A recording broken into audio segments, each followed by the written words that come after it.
Good evening, ladies and gentlemen, and welcome to Monday Night Mayhem. That's right, we're back. It's the voice of MRL, Mean Gene Money, along with my tag team partner, Zach Panzarella, and we're going to bring you all the action of Season 4 MRL Cup Season Racing. We're live at Charlotte Motor Speedway for our season opener, and one might even call this thing a Triple Crown event because it's gonna be longer than any of the races the rest of the season, all the way up to that championship at Las Vegas. Viva Las Vegas, viva MRL Monday Night Mayhem, and viva Zach Panzarella. How are you feeling, my friend? Making me laugh right to start the season, Mean Gene. I'm so pumped. Oh man, I'm so pumped. I've been thinking about this for a month. I'm not even kidding. After that photo finish to crown our champion, oh man, all I've wanted to do is be back in this league, calling these races around these drivers. Oh man, this is like one of the best parts of my week every week, and I'm so stoked that we're back and we're at one of my favorite tracks, and like you said, a Triple Crown event, a crown jewel. This means a lot to these guys, and this race is not going to be easy to win because, like you said, it's longer than all the others. 10% is nothing to shrug your shoulders at. That's a big deal at a track like Charlotte. Absolutely. MRL officials are going to give the drivers one extra set of tires. So they're going to have 5 sets of tires, 1 in the car, 4 in the pit. They're going to get a fast repair in case there's an oopsie daisy or a T-bone steak moment. But that's not going to matter. If you're on the track, you're not going to be patient. You want to win this thing. You want to put your stamp on this league right away. Lots of changes this year. We'll go into it a little bit later, but right now I'd like to have a big congratulations to Season 3 winner, Buddy Sully. That's right, Buddy Sully came away with the coveted champion trophy, and there it is, the number 21 car. And Zach, look at those those engravings on the top. What's that about? Yeah, I love that about this trophy so much, Mean Gene. So in the real-life NASCAR Cup Series trophy, those kind of squiggles that you see are all the different outlines of the tracks that they race on, and it makes out this really cool trophy design. So that's what they did here, but they didn't just copy and paste the NASCAR Cup Series trophy because we ran a different schedule than they did in the Cup Series. What that is, Mean Gene, are the actual tracks that we visited last year in the MRL Cup Series, making that trophy one of a kind. So cool, so special. I'm honestly very jealous of Buddy Sully.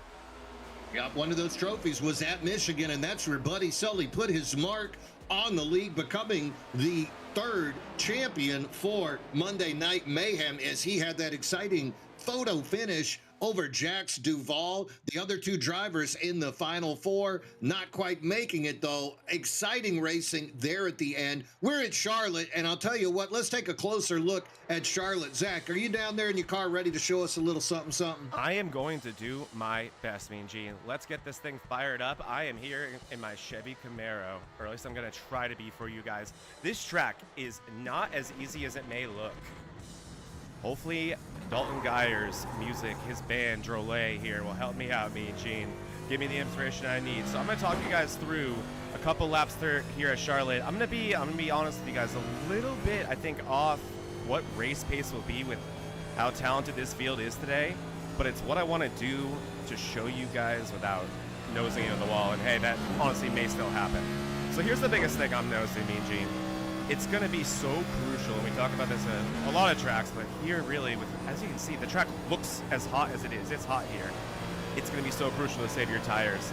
These are going to be long runs. They do get an extra set today, and we'll be mentioning that a lot. But what's also so important is to make those sets last.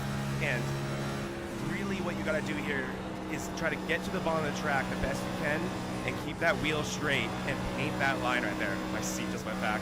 There we go.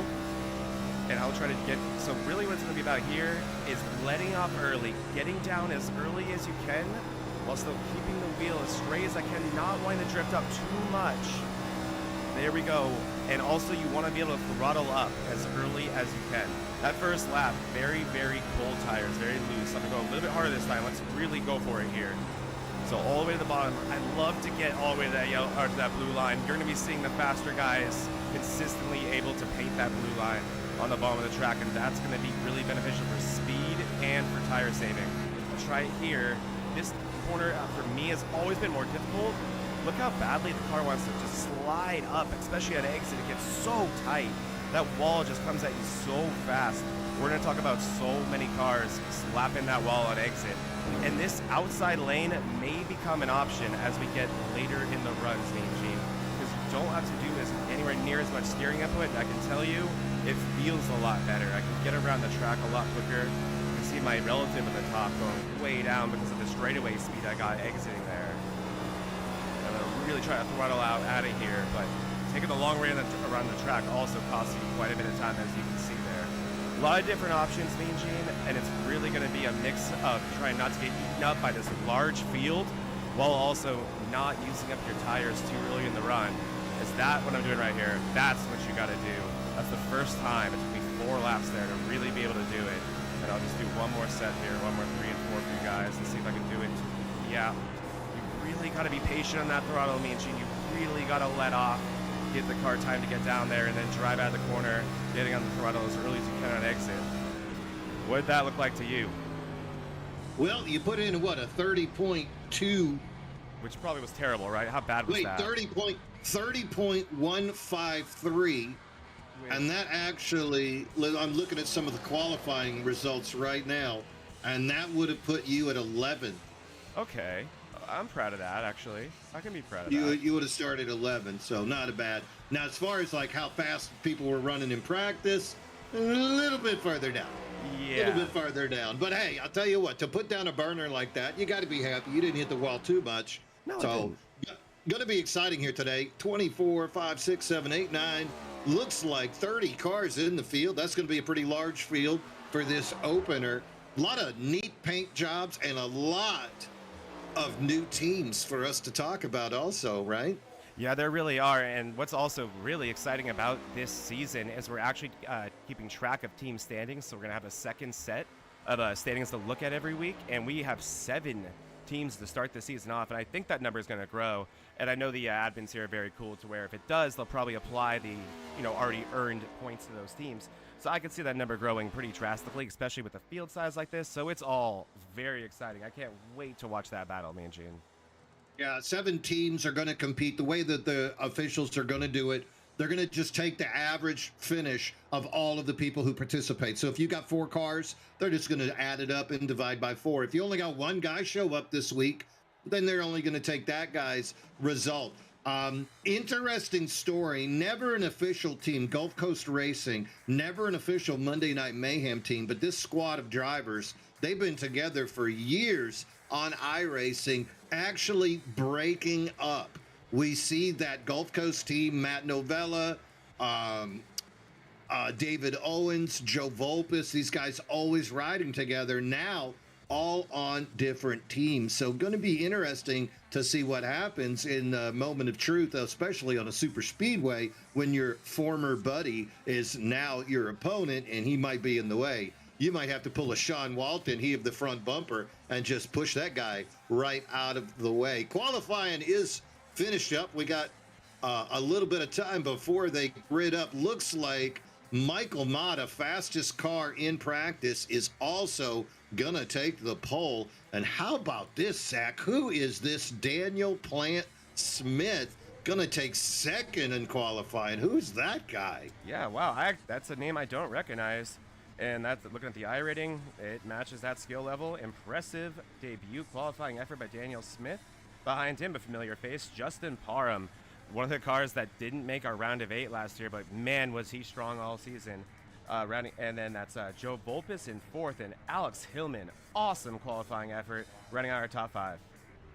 Yep, 6th place is going to be Eric Thornton. That's the 900 number. Going to represent that he is a rookie for this series. Not a rookie for us, though. We've raced with him plenty of times. 7th position, Tony Iverson. Talked to Tony before the race, and he had a lot to say. Didn't he, Zach? He said he was going to be a little bit more aggressive and not drive angry, but he's definitely going to drive hard. 8th place, he of the front bumper, Sean Walton. 9th, Richard Swingle. 10th, Jack Sanders, and he is the Season 2 champion. So good to see the Colonel back out there. Moving on to 11th place, we got Kevin Brower. Beside him will be Steve Lewis. Austin Merrow in 13th place. David Owens with an uncharacteristically mid-pack qualifying effort, 14th place. Behind him will be Jack Staval In 15th, 16th will be Kevin Kyle, and Jose Medina 17th, and Jay Stinson 18th. Got Mason Smalley starting in 19th position in that 26 Chevrolet. Jonathan K. Sabir in 20th. John Beverly 21st.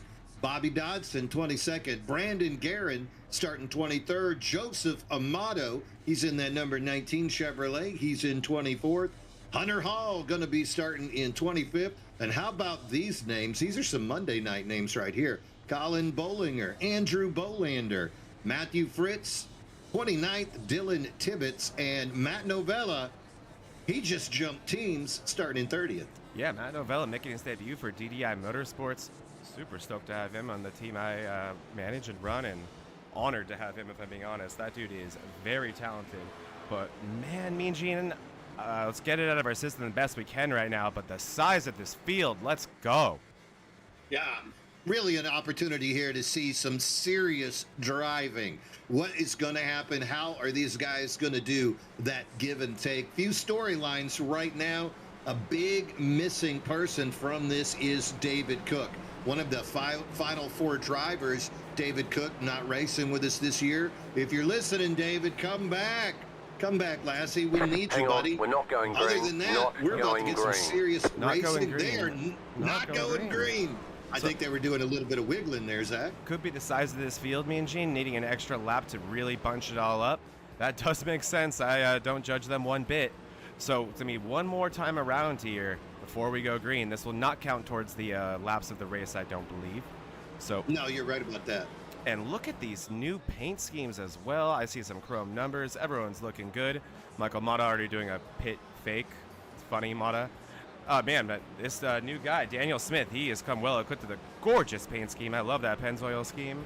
Behind him, Parham looking good as always in the 18 Jack Daniels. And Vulpes still sponsored by Extended. While we have this extra lap, Mean Gene, I'd be remiss if I was not to mention Chantilace, our new full-time sponsor for this league, and we are beyond grateful for them. Because of them, you guys are going to have me and Mean Gene every week here doing our absolute best, bringing new and exciting stuff to these broadcasts and giving you guys everything we have. And I can't tell you how grateful we are to have a sponsor like them, and how exciting it is to watch the league grow the way it is, both in size and legitimacy with sponsors like these. Yep, a few other sponsors we'll mention as we go. That trophy right there brought to us by Kevin Kyle Woodwork. Kevin Kyle, he's out there, part of that 2X Racing, all those 20-something numbers, but we'll keep an eye on Kevin Kyle also. Good to have him come over from our sister league, Bonfire Race League, and get him back on the track Monday night. They're going into turn 3. The lights are off on that pace car, so we are expecting some green flag racing here. We are going to be doing extra laps, as I said earlier, so that is going to give us a chance to see 150 laps of racing. I'm going to be curious how people use those sets of tires, because I think they will come into effect the deeper we go in there. Pace car is going to pull off. We're paying attention. Michael Nada, the 16 on the inside. Daniel Smith on the outside in that beautiful Pennzoil scheme, and we are green. Season 4 is underway. Tony Iverson must have spun the tires inside lane, has a little gap between them. Nada going, and there's a caution right away. This 30-lap field having difficulties. Jay Stinson appearing to have an issue already. Oh, looks like the big stack up to start this. Let's take a look. We'll just go slow motion to start this off. What number is Stinson this year? Stinson will be in the number 2 car. That top line number 2 teal car. Owens doesn't go. And Mean Gene, I didn't get an opportunity to bring this up before the race. That was the reason I think we didn't go green. David Owens wasn't ready. I saw him catching the field right before we went green that time. Big stack up there. And there goes Stinson into the outside wall. And he's going to collect Dodson. And that's just a horrible way to start your race. And that looks like the aid of Andrew Bolander as well. It does. That is unfortunate in more ways than one. Let's take a look at it one more time in real time to see just how quickly this is going to happen. David Owens just absolutely does not go at all. The car just isn't going. It still isn't going. Look at that 11 car on the top of the screen. It finally went at the very end. I don't know what the heck is going on with that 11 car. was late to start the race, so I'm assuming he was having a technical issue, right? Yeah, you never can tell what's going on with these cars sometimes. So we're going to take this opportunity to stack them back up, keep an eye on the pits, see if anybody goes down. I imagine Jay Stinson might have to take a visit. Yes, I'd imagine so as well. And one thing to note, probably won't be very impactful, especially with another immediate caution, Eugene. But that lap did count. That first lap where they didn't go green, that did count towards the race. That was technically the second lap right there. I am seeing. Okay, I'm trying to look at. Looks like Bobby Dodson's in there as well. Jay Stinson taking this opportunity to get his car looked at. And it looked like a fast repair because I saw the back end pop out real fast. This was initially when the race first started, when they left the grid, Mean Gene. Let's take a look at this right here. Brandon Guerin gets loose. Oh no. Gasses it up a little bit too hard there. Rejoins. Man, you were cursed. Oh, and goes around again. And that was why we had a delayed caution right there, Mean Gene. Into the 44. Wow. Ooh. So there you go. Yeah, so he collected Dylan Tibbetts there, the 44 Toyota. And I'm proud of my detective work right there. I'm not going to lie. No, that was slick. And then I'm seeing an Owens crash otherwise. So let's see this here. And I'm thinking this might just be the initial start of the race. Let's see here. Owens to the top of the track. So that was, they viewed that as a crash, and Owens' wheel jacked to the left there. Huh. Very, very interesting. Let me continue my role as a detective there and watch if his wheel... Yep, watch this. Watch this, Mean Gene. Watch his wheel break or go unplugged.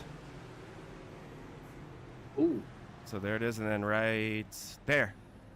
Unless he did that. I don't know what could have possibly went wrong there with him. Or I think that was probably him unplugging his wheel due to an issue. Is likely what that was, actually. So, no... Hopefully Owens has that figured out, because whatever happened in that restart was not okay and can't happen again. I hope that he honestly would have taken an EOL for that, but... All right, so 3 cars are going to go down a lap, and I can't find Jack Sanders on the track. I think we might have lost Jack. You're not wrong, Eugene. You're not wrong. He is not currently on the track. So, bizarre start. Let's hope that's not an omen of the rest of this race. But we're going to grid this up again. And one thing that I do want to point out, too, and it was hard to adjust to last week in the preseason. With this new update in iRacing, these cautions are quite a bit shorter, which is nice. But look at this. Already going green. So, yeah, Beverly going to get that EOL. He's going to fade back a little bit. Interesting. Honestly surprised Owens isn't giving an EOL for that, but we will see what happens as we grid it back up here. All right, pace car is off. Inside car of Michael Mata, the 16. He is going to be the control car. Keep an eye on him. Coming into the restart zone. What a start. He fires off like a cannon, gets about a 4 or 5 car length over Vulpes on the inside. Outside lane, Daniel Smith is going to hold par, drop down into that preferred lane. Right now, Mata leads. Smith behind him, Justin Clark and Joe Vulpes. That's his outside 4. Inside car of Eric Thornton, a little bit off the pace. We're going to see that outside lane start to cut through there. Side-by-side racing for second, Daniel Smith, Justin Parham, and that's going to let Michael Mata get a clean lead. Looks like we're going to make it around green, and Mata is going to lead an official green flag lap. First one of the season. Congratulations, Michael Mata. That guy's got a lot to prove this year. Yes, he does. I mean, Michael Mata, one of the guys who's going to be back with a vengeance. I know he's actually just racing for trophies this year too, Mean Gene. He has some conflicts with his schedule in the actual championship race. Doesn't want to take a playoff spot up. So with that said, he's just out here racing for trophies every week, which gives you a sense of freedom, and you can already kind of see it as we're watching Tony Iverson now is making some aggressive moves to start this race. But, man, it's already intense here. Lots of action all the way from the front to the back. These guys really trying to save tires while also pick up spots while they can. Who knows how much more difficult it's going to get as the runs get on. And look at the size of this field. Looking a little bit further back, you can see Sean Walton, Richard Swingle side by side. Walton's finally going to fall back behind him back in 8th position. Steve Lewis in there as well in that Jordan car. Great brand right there and great racing. These guys go single file, and as soon as you think they're going to settle in, it turns back into side-by-side racing. And look right there, Walton and Lewis side by side as that number 9 of KB, Kevin Brower, pulls into the picture. 28 right behind them, Austin Marrow, and the other M&M boy, Mason Smalley. Those guys part of that 2X race team this year, and they just picked up Kevin Kyle. So all those 20-somethings that you dubbed early last year actually have a team called 2X now. Yeah, I'd like to consider myself something of a matchmaker for that. I think you are. I think you are. And making friends all over the racetrack. But man, what a gorgeous move that was by Lewis, just wrapping the top around Walton and able to complete the pass and drive away pretty convincingly. But it really seems like you cannot give up anything here, because look at this. You give it one position, there's already just a pack of wild animals behind you trying to get to the bottom as Brower looking all over Walton here. A lot of good-looking race cars on this track, and there to the inside goes Marrow. We just got action all over this racetrack. And Smith now getting very close to Mata, reeling him in a little bit. And look at the action up front.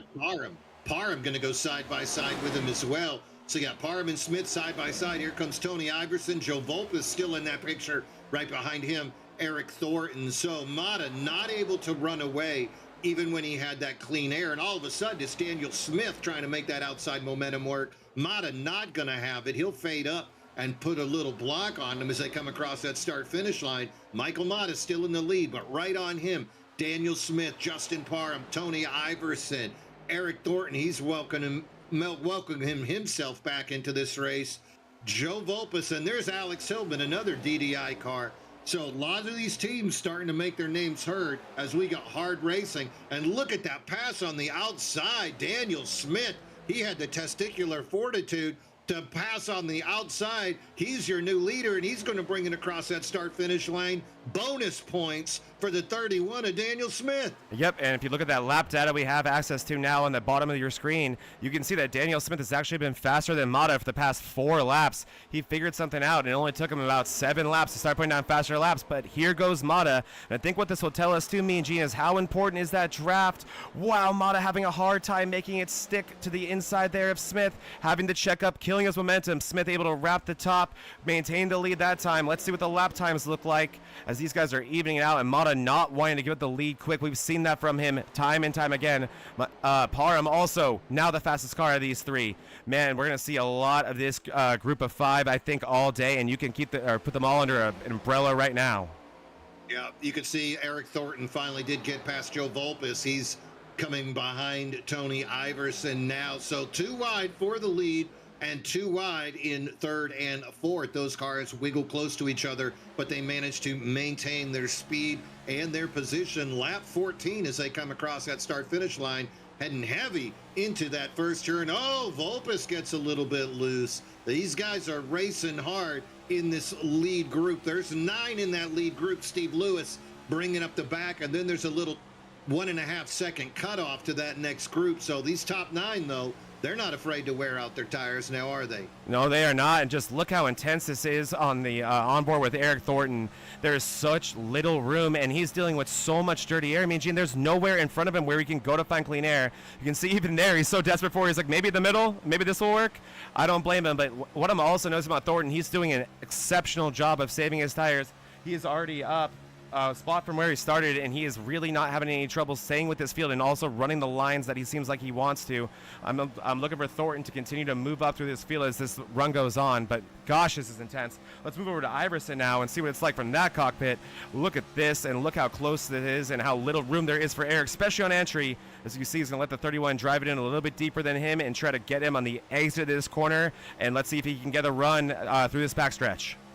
Oh, he looks really good, and that has been his staple throughout his career here in the Monday Night Mayhem Cup Series, is to roll it through and then power straight out. Lots of dirty air in front of him, making that last part of the pass very difficult. Right behind him, though, Justin Parham. You can see Eric Thornton try to dip under him, thinking that's not the line, though. These cars now finally single file. Looks like those 6 are trying to have a little bit of a breakaway from Richard Swingle and Steve Lewis. So we'll have to see exactly how these front 9 cars figure out this battle. Behind them, that 1.5 second gap down to a second now as Kevin Brower Kevin Kyle and the rest of that gang starting to close that gap and get a little bit closer. Side by side, Justin Parham and Eric Thornton. That is really exciting as Thornton has tried to push his way up through this pack as we've seen him fade back and forward and finally retaking that qualifying spot that he had of sixth, trying to get past fifth and now maybe even push his way up into fourth place, riding that inside line. Great debut here for Eric Thornton as he is running up in the top 5, looking like a solid contender early on. Lap 19 of 150 here at Charlotte. Just behind them, we're seeing Hillman and Vulpes in an intense battle. Battling for 6th place there, just outside the top 5. Both of them having a great run so far. Shout out Alex Hillman. He qualified 5th, and he has had no trouble keeping that same track position. And this group of 9 cars has a full second and a half on the group behind them. So that's huge. That's going to break the draft and allow them to continue to extend that lead, especially with less side-by-side action as we see behind them. As we take a quick look, guarantee you, they're side-by-side. That's where it's terrifying. That's 11 cars in that second group right there, being led currently by Kevin Kyle. And no one wants to be there. He's running in that 20. No. And look at him. A little bit of side-by-side. That's David Owens in that black and red 11 car. He's part of that new Axis of Evil team, the High Side Sliders. They even look evil. Is that their name? Yep, they are the High Side Sliders, and they look as evil as they are. We're going to call them the Axis of Evil, as that's going to be Owens, Sully, and Tony Iverson, 3 of the top drivers in this league, suddenly making themselves one unit. So that'll be fun to see how the other teams respond. Look to at the this challenge action. of them. Oh man. Ooh. Matthew Fritz down on the inside giving chase with one of those 20 somethings right there, the 26 of Mason Smalley. Wow, look how close these 11 cars are to each other. It reminds me, me and Gene, when you go to a NASCAR race in person and you're watching the whole field, especially on longer runs, and you're not bored, but you're kind of looking for the battles on the track. They're always in the middle to the back of the field, and you realize how intense these guys race, how talented they actually are, because it's so ridiculously intense normally around this part of the field. And it oftentimes the reason for it is none of these guys feel like they should be here. Jax Duvall won this race last season at this track. He doesn't want to be in 19th or wherever he is. Matthew Fritz almost made to the round of 4. He doesn't think he should be here. David Owens right in front of them. None of these guys want to be where they are in the field, and they don't care that the other guys around them don't want to either. They're just in a rush to get out of there, and it oftentimes produces amazing racing like this. Yeah, really tight racing. You can see a lot of patience being exhibited by these drivers as they are trying to avoid causing that big wreck. They do have the fast repair at their disposal. Oh, look at the 9. Oh, the 9. A little bit higher. Big moment. Oh, the 26 gets to the 9 and the 19. The 26 is around. Oh, there was a blink there, too. That was bad. Oh, and it's getting worse. Novella's in it. And oh, my goodness. Jay Stinson is just, it's not been his day, has it? Nope. That's going to do it for Stinson. Looks like the pace car got involved as well. There's John Beverly in the 01. Jax Duvall, defending race winner, is in that. Jay Stinson's day is over, I'm assuming, because I think he's already used that fast repair for that first one that he had nothing to do with. Oh, there man. was a blinking car in there, too. There was definitely a little bit of... Was there? Blinky. I think I saw Mero blink a few times, but I don't want to accuse anybody. Let's take a look at what happened here. That was a big incident, and that's why we were looking at that part of the field, Mean Gene. We kind of saw that coming, didn't we? Yeah, we knew those guys, and then as soon as that car started to get loose, we're on lap 25. Yep. Let's take a look at this here. So, yeah, it's going to start from the 9. Artie, I believe, has hit the wall. He's very loose. Down comes Amato into Smalley. Oh, so unfortunate for Mason Smalley. Nothing he can do. Amato back into Brower. That 8 car of Bolander doing everything he can to get out of there. I think he's going to get out of there escape, but not so lucky for Matt Novella. Nope. That's going to be a fast repair situation for him. Behind him is Mero. So that was not Mero who was blinking. I apologize.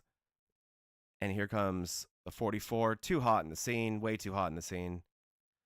As is Stinson.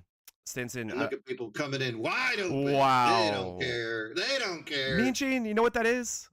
It's the first one. It's the first one. Let's see it. The T-bone moment. What was he thinking? The T-bone of the race. Yes, sir. And I think we got to watch that from Stinson's POV, because that was a whole different wreck from there, wasn't it? Yeah, really unfortunate for that number 2 driver. He did not want to be turned into a T-bone steak, but sometimes you don't have a choice. So we have our T-bone moment, and I'm going to add another moment next week, and it's going to be called the Arc of Brick moment of the race. And this is yours. You got to be... Why are you still going so hard if you're Jay Stinson? You know what I mean, Gene? You should be checked up. Yeah, maybe he thought he was going to pass 4 guys. Maybe. Under caution. Well, the only place he passed was he passed over into the next life. Ryan Preece in it. Upside down. Ryan Preece in it. And look at Jose. He's like, you're kidding me. No, no. Oh, God. So close. So close. So before I'm too mean to Stinson, let's ride on board with him and see he's full throttle. Let's see the moment. Let's see the moment he takes a bite out of crime. Well, he's off the gas, off the gas. Oh, I mean, very unfortunate. In my opinion, you could have made that a lot easier, having the car a lot more slowed down. But hey, hindsight's 20/20, isn't it?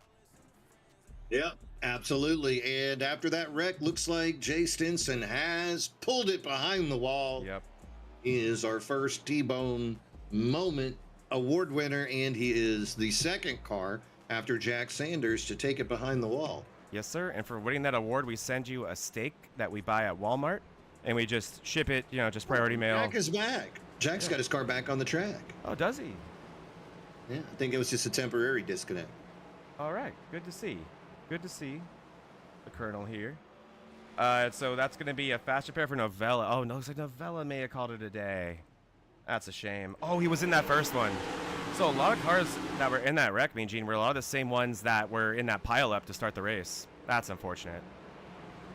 Yeah, there's no safe place to hide except the top position. And right now that's been Mata and Smith taking turns up there in that safety zone. But with the tires wearing out, that crash was on lap 25. Really no safe place to hide. No, and they, speaking of, they did all seem to switch him out. Shortest pit time by far is Daniel Smith. He only had a 9-second pit stop. That is 2 tires to me. So this will be interesting. Maybe he knows something we don't know. He may know something we don't know. On the outside of him will be Michael Mata. Tony Iverson, before that caution to come out, had worked his way up to second place and was challenging for the lead. So watch for that 13 car, but now it's all reset, fresh tires. Here we go. 31 is your control car. He's on the inside in that yellow and black Pennzoil. Coming into the restart zone. He is off like a rocket. Great start. He's going to make a gap between him and Iverson, and that's going to open the door for Michael Mata to come down. Mata now running in second place. Fades back up to that top line. You've got Iverson and Thornton side by side. A little bit further back, you can see the 18 of Parham and the 7 of Volta side by side. Steve Lewis having some trouble back there. Going to make it 3 wide. That is an exciting scenario, especially for Colin Bolander in that mess as well. Oh, my. It looks like they're finally going to get that thing under control. Steve Lewis, he's got his speed back now, trying to chase down that 97 of Richard Swingle. That was a nice, scary moment, though, wasn't it? That was a big moment. Lewis still having a hard time getting that 88 underneath him. It still wants to go up the track, and he can't really hug the bottom like he wants to. On top of that, we also saw Justin Parham get extremely loose on the exit of the corner. He did a great job saving it and keeping his momentum. These tires are evil on restarts, Mean Gene. They're way cold, and they don't provide a lot of grip. You really got to give the car a few laps to get the tires underneath you before you do anything too crazy. As we continue, there we are, as Daniel Smith in the lead in front of Thornton. And a couple of accordion effects right there, allowing these cars to catch up to each other, forcing others to kind of ease off, hit the brakes, and then the field caught back up. But 2 cars not affected by that, the 31 of Daniel Smith and the 901 of Eric Thornton. So a couple of first-timers here making strong runs as they are leading this field. And they've got a little bit of a gap, about 0.6 of a second, over Michael Mata now running third. Behind them, you can see Iverson and Volpus running side by side. Good to see Joe running out there early in the top of this group. Hopefully he'll keep that speed and make his name known again by the end of this race. But those 2 drivers right now, Smith and Thornton, in control. We'll just have to see what kind of speed Mata has to catch up. And the other question I'm wondering, Zach, is 9-second pit stop. Is Daniel Smith really out there on 2 tires? He has to be, unless he has superhuman pit members. And this is answering a question right here as Eric Thornton looking to the top. And I think he'll have a relatively easy time completing this pass. Look at the momentum he's carrying. Eric Thornton, I think, will be able to complete this here. Yes, he does. Looking to the lead. I got to say, they allow our drivers to have a little catchphrase in the bottom, and Daniel Smith has already filled his out. I'm not sure if you can read it. It's looking to send it, and he already is. I'm excited to have this guy here. He is quite the driver. But Eric Thornton, let's not ignore this. Look at him. I have shared the track with this guy quite a few times. He's super talented. Not surprised to see him doing this to the lead, and we know he has 4 fresh ones. Well, Eric Thornton, he does go across in first over that start-finish line. He's going to get that point. Congratulations to the 901 driver. Be interesting to see what number he chooses at the end of his 3-race trial run. Behind him, the 31, of Daniel Smith. Behind him, Eric Thornton. Nope, I'm backwards. Eric Thornton in the lead. Daniel Smith in the 31. Ha-ha. There's a number and name we know. And then switch the number. Tony Iverson coming after him right there in the 13. Tony Iverson, part of that new Axis of Evil team, high side sliders, and he is looking underneath as he'd like to make a move on Daniel Smith. Daniel Smith, still, we suspect, running on 2 tires. Ooh, touchy. That's going to let Michael Mata close that gap, and then Joe Volpis. So you got 5 cars up in this first little group right here. Little breakaway to Justin Parham, and then another break until you get into Swingle and a few others. So these top 5 cars trying to pull away. Clean air for Eric Thornton out in the lead as he's going to lead another one. And then Smith and Iverson side by side. Smith right now, I think he's playing triage, though, on those 2 tires. One thing I've noticed about Iverson is here it is again, and I'm not criticizing him here because I'm this way too. He doesn't like getting the squeeze put on him. I'm not saying anyone does, but some drivers are better reactive than others. I don't like it either. I tend to drift up tracks. You can ask Joe Volpis. He's gotten mad at me for it a million times. There it is right there from Iverson, kind of drifting up towards the end. The 31 having to come up. And you saw, that's why I think the contact happened. The 31 and the 13 learning how to race together right now. And the 31 really put the squeeze on Iverson. Iverson not expecting it, and they collide mid-corner. They were both able to keep it together. But Iverson also, and when you're someone who doesn't like the squeeze being put on you, you don't tend to put it on other people very much, and I can say that about Iverson as well. Not really someone you see oftentimes being aggressive in that way. But yeah, something to note, something I've realized over time with his driving style, kind of fascinating stuff to me. But they're both keeping it straight right now, and Iverson really having a tough time making this pass with the momentum the 31 is able to keep on the outside by squeezing him, not giving him the exit he wants, making those 2 tires work. Now, he's going all the way up to the wall, though, and that's really all you can ask for out of a driver. You're in a race. I know I've been in some races where that guy on that outside line chooses to pinch me. But you can see the 31 right there as he's coming around the track. That momentum is bringing him up. He did pinch a little bit there, but then you can see him take it all the way back up. So Iverson has been in a few incidents riding low, getting pinched. And now, though, you could see Mata. 31's loose. Oh, he's going to Tokyo drift it. Wow, that was incredible. This is some. Look at Volpis, too. He'll poke his nose in there. He ain't scared. Mata's being awful patient as well. He's being very patient.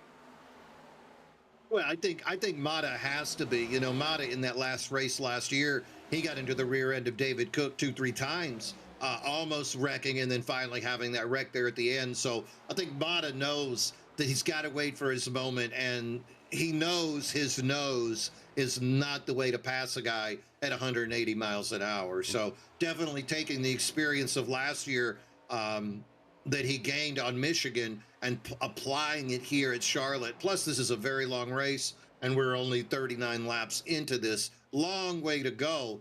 But Iverson finally gets clear. That was a heck of a battle, though. He's going to bring Mata with him, and now Joe Volpis setting his sights on the 31 of Daniel Smith. And this is what I love to see, too. Good race car drivers like Joe Volpis, Michael Mata, and Tony Iverson are fast learners.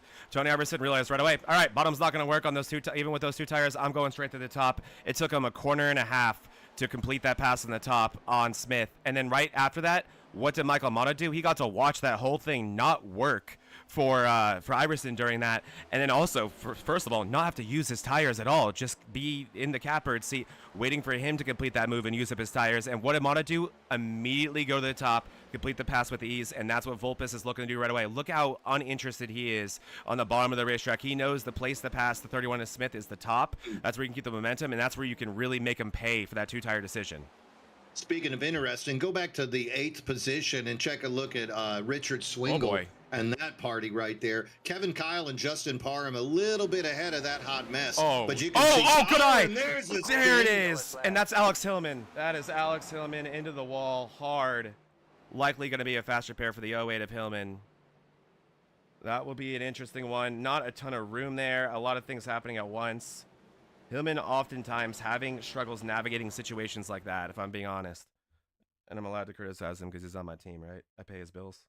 You cutting the checks? I have to pay that rec bill now. I have to pay. Do you know what expensive it is to fix the next gen? I can't even imagine. They don't let me drive those cars. Yeah, I should revoke Hillman's. I'm just kidding, Alex. I shouldn't. But let's see what happens here. So Hillman, I mean, this is just crazy racing. Will he get loose on exit and bring it down? Is that what's going to happen here? So far, so good. Walton coming up. Don't really know what was going on with Walton there. Let's do the judgment camera, which is the far chase, right? Yep. That will always tell us all. And let's see what happened here. Because from that angle, it obviously looked like Walton coming up. But you never know. Here we go. He's on the exit of the corner. Is Hillman going straight? Not really. Hillman comes down. No one's going straight. No. I mean, Walton's coming a little bit up, but Hillman certainly is not going in a straight line. And it comes together. That's just a racing incident right there. You're getting loose. You got dirty air around you. There's 8 cars, 9 cars all packed together right there. The 53, though, of Colin Bollinger. And, he's happy to make his way through that hot mess right there. Oh, yeah, he is. He's been all around him. He's had some great wreck avoidance today, for being honest. He's seemed to just been in the wrong place at the wrong time a lot of times, but has made it work. Here's a look at the hit itself. A pretty sizable hit for Hillman, potentially fixable without the fast repair, depending on if he wants to risk going a lap down. We'll see what he wants to do about that. There he is. Oh, he almost... You could tell right there he was loose. Oh, that thing looks pretty perfect on the back. Yeah, you might have repaired that thing. That's a nice butt. So the next time we go yellow, we may be past the stage break. So we want to talk about a little bit about the new stage rules here. Well, they're still going to use the same concept. Yes. There will be no caution, no break. Yeah, there's no caution. Just that halfway point, they will award. At the halfway mark, they will award a point to the leader, and that's about it. Oh, actually, now it's 5 points to the leader now, and then down one each all the way to 5th place now. So now that being in the top 5 matters in the stage, which is pretty exciting. I think that's even better. I love the playoff format. I think the points are really vital. I've heard some criticism of points, but I think also just having a chase as well. Sometimes having a chase format, the thing is decided before the second to last race. This playoff thing keeps us going all the way to the end. Somebody's always going to be unhappy, but who's not unhappy is the fan watching 4 guys try to tear each other up at Las Vegas at the end of this year. So, all right. Yeah. So, we're about to come up on that halfway mark. That's going to be 75. Yes, sir. We can do that math. And yeah, it's a questionable, not a questionable format, but I can tell you who wasn't upset about it, and that was Buddy Sully and Jack Staval last season, with being inches away, Jack's being inches away from a championship that he points-wise wouldn't have been able to win, and Buddy Sully winning one with 7 races raced, I believe, or 6 during the regular season. So yeah, that format has its pros and cons, but I love the stage changes. One thing to lay out real quick, Mean Gene, before we go green, lots of new strategies here. 2 only 5th place cars have only pit once, but that's Matt Novella in 6 who's pit twice. That's not going to be, I don't think, fresh tires. Now it won't be. So the newest fresh tires, I want to say, are Iverson. Where's 7? 8? Yep. Those are, you're correct. It looks like Novella's out there on 45 lap old tires. My thing must not be working. All right, control car, Michael Mott on the inside. Got Joe Volpus on the outside. We go green. Whoa. Great start there Yeah. by the 16 of Mata, and that's going to give him a big gap. Volpus does not fall that far behind, so he's going to hold Already on to three second wide. position. A lot of cars Colin not going. Bollinger takes it down in the grass. That's exciting. 53, avoiding a wreck, has to go down there. Gets on the radio, said he doesn't mind at all. So the 16 of Mott is going to lead. The 7 of Volpus trying to close the gap. Richard Swingle in the 97 in third. Hey, there's Steve Lewis in the 88. He's running in fourth, taking that high line. He just got past Swingle. So actually, Lewis is now in third. Side-by-side racing, Bobby Dodson and Richard Swingle. That is for fourth and fifth position. Behind them, Jax Duvall, Matt Novella, 7, Parham, 8, Kevin Kyle, and Daniel Smith back in 10th now. But remember, 8th back on new tires. So going to be interesting to see how long these front guys can hold on. 30 more laps on these tires. Zach, I don't think so. I don't even know what to look at right now. There's so much action on the track. Something happened to our previous leaders, Iverson and Smith. They restarted in 7th and 8th, I believe, and now they were all the way down to 13th and 14th. Couldn't quite see what happened. I think it was just a lot of spinning of the tires when we first went green. I mean, while Mata did get off well, that thing was completely sideways. He did such an awesome job not bringing it around or really even losing that much momentum. But that was a scary moment for Mata nonetheless, and a lot of drivers, I think, had a hard time getting it going to start that restart with all the different tire situations. A lot of people on 2, a lot of people on 30 lap old tires, and look at how it's just continuing to complicate the situations all over the field, Mean Gene. A lot of wiggling. Swingle going the wrong way. He got split there by Kevin Kyle and Tony Iverson. That's that 97 purple and yellow car going the wrong way. Kyle. Oh, contact. Kyle and Iverson decide to touch, but they're going to live through it. Couple of veteran drivers. And right there with them is going to be Eric Thornton. Thornton was running up at the front behind them. And there's the guy I love keeping an eye on. That's the 23 of Sean Walton. Definitely one of my favorite drivers when I'm announcing. Running a sweet-ass Star Wars themed car this week. Nice-looking car, Sean. Tony Iverson, just a man on a mission right now, making so many aggressive moves to get back through the field, really trying to use those fresh tires to his advantage, but he had a lot of close calls there. If he's not careful, he'll be using that fast repair before we get to the halfway point of this race, potentially costing himself a lap or time on the track. We've seen so many of the fast repairs, or not the fast repairs, Mean Gene, but the wrecks be so significant and so violent that you can't even get back around and you have to tow. That can take 3 to 5 minutes. That's going to cost you at least 1 lap, so it doesn't even matter if you have your fast repair when that happens. Nope.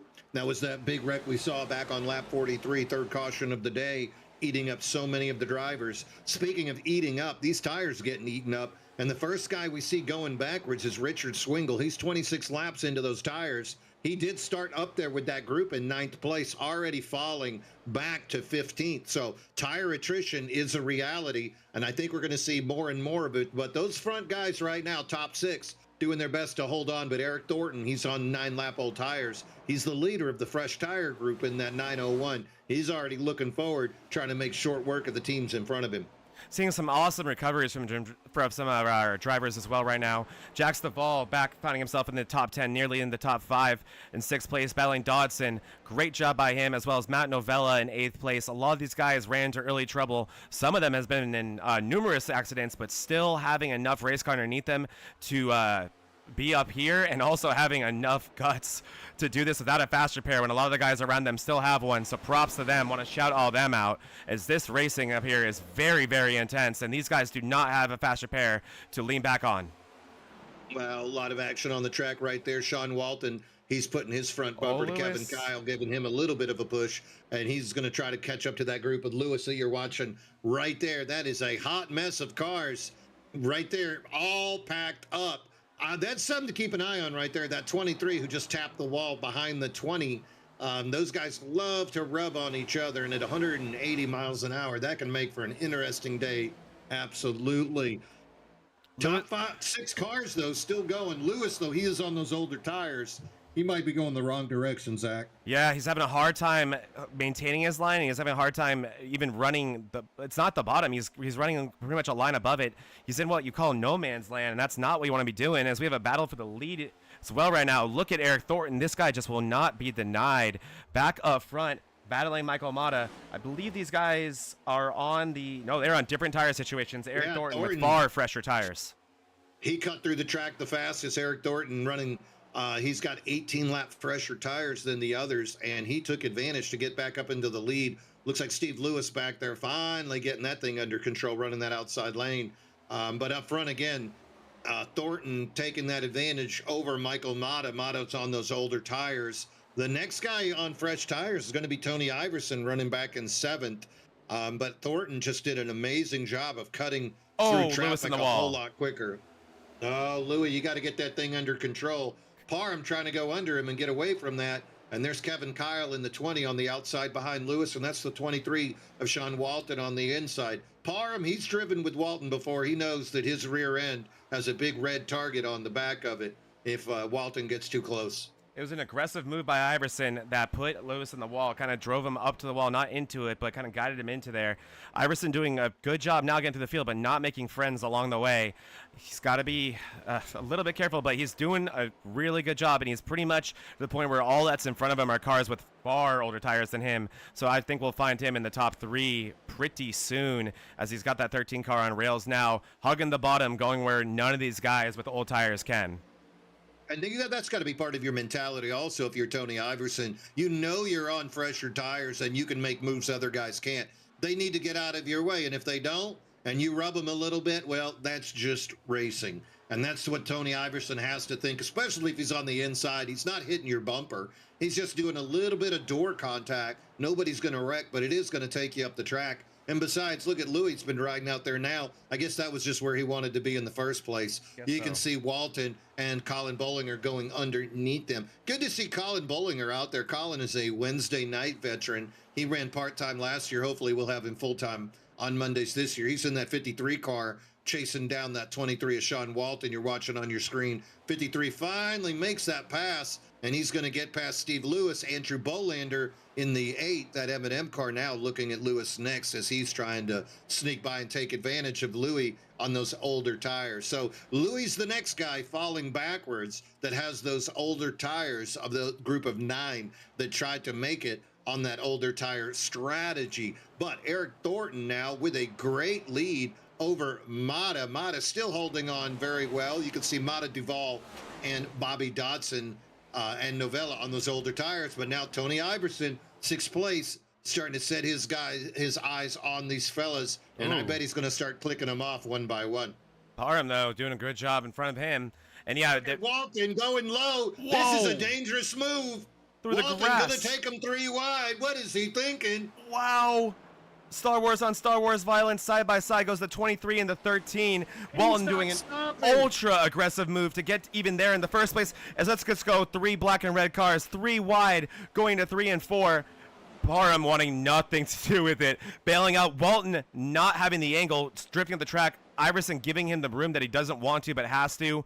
Man, this is intense, and I don't think Iverson's going to love what he's dealing with right here, but it's racing. No, it's but intense. He knows. Yeah. He knows the reputation of Sean Walton. Walton is not interested in pushing the brake.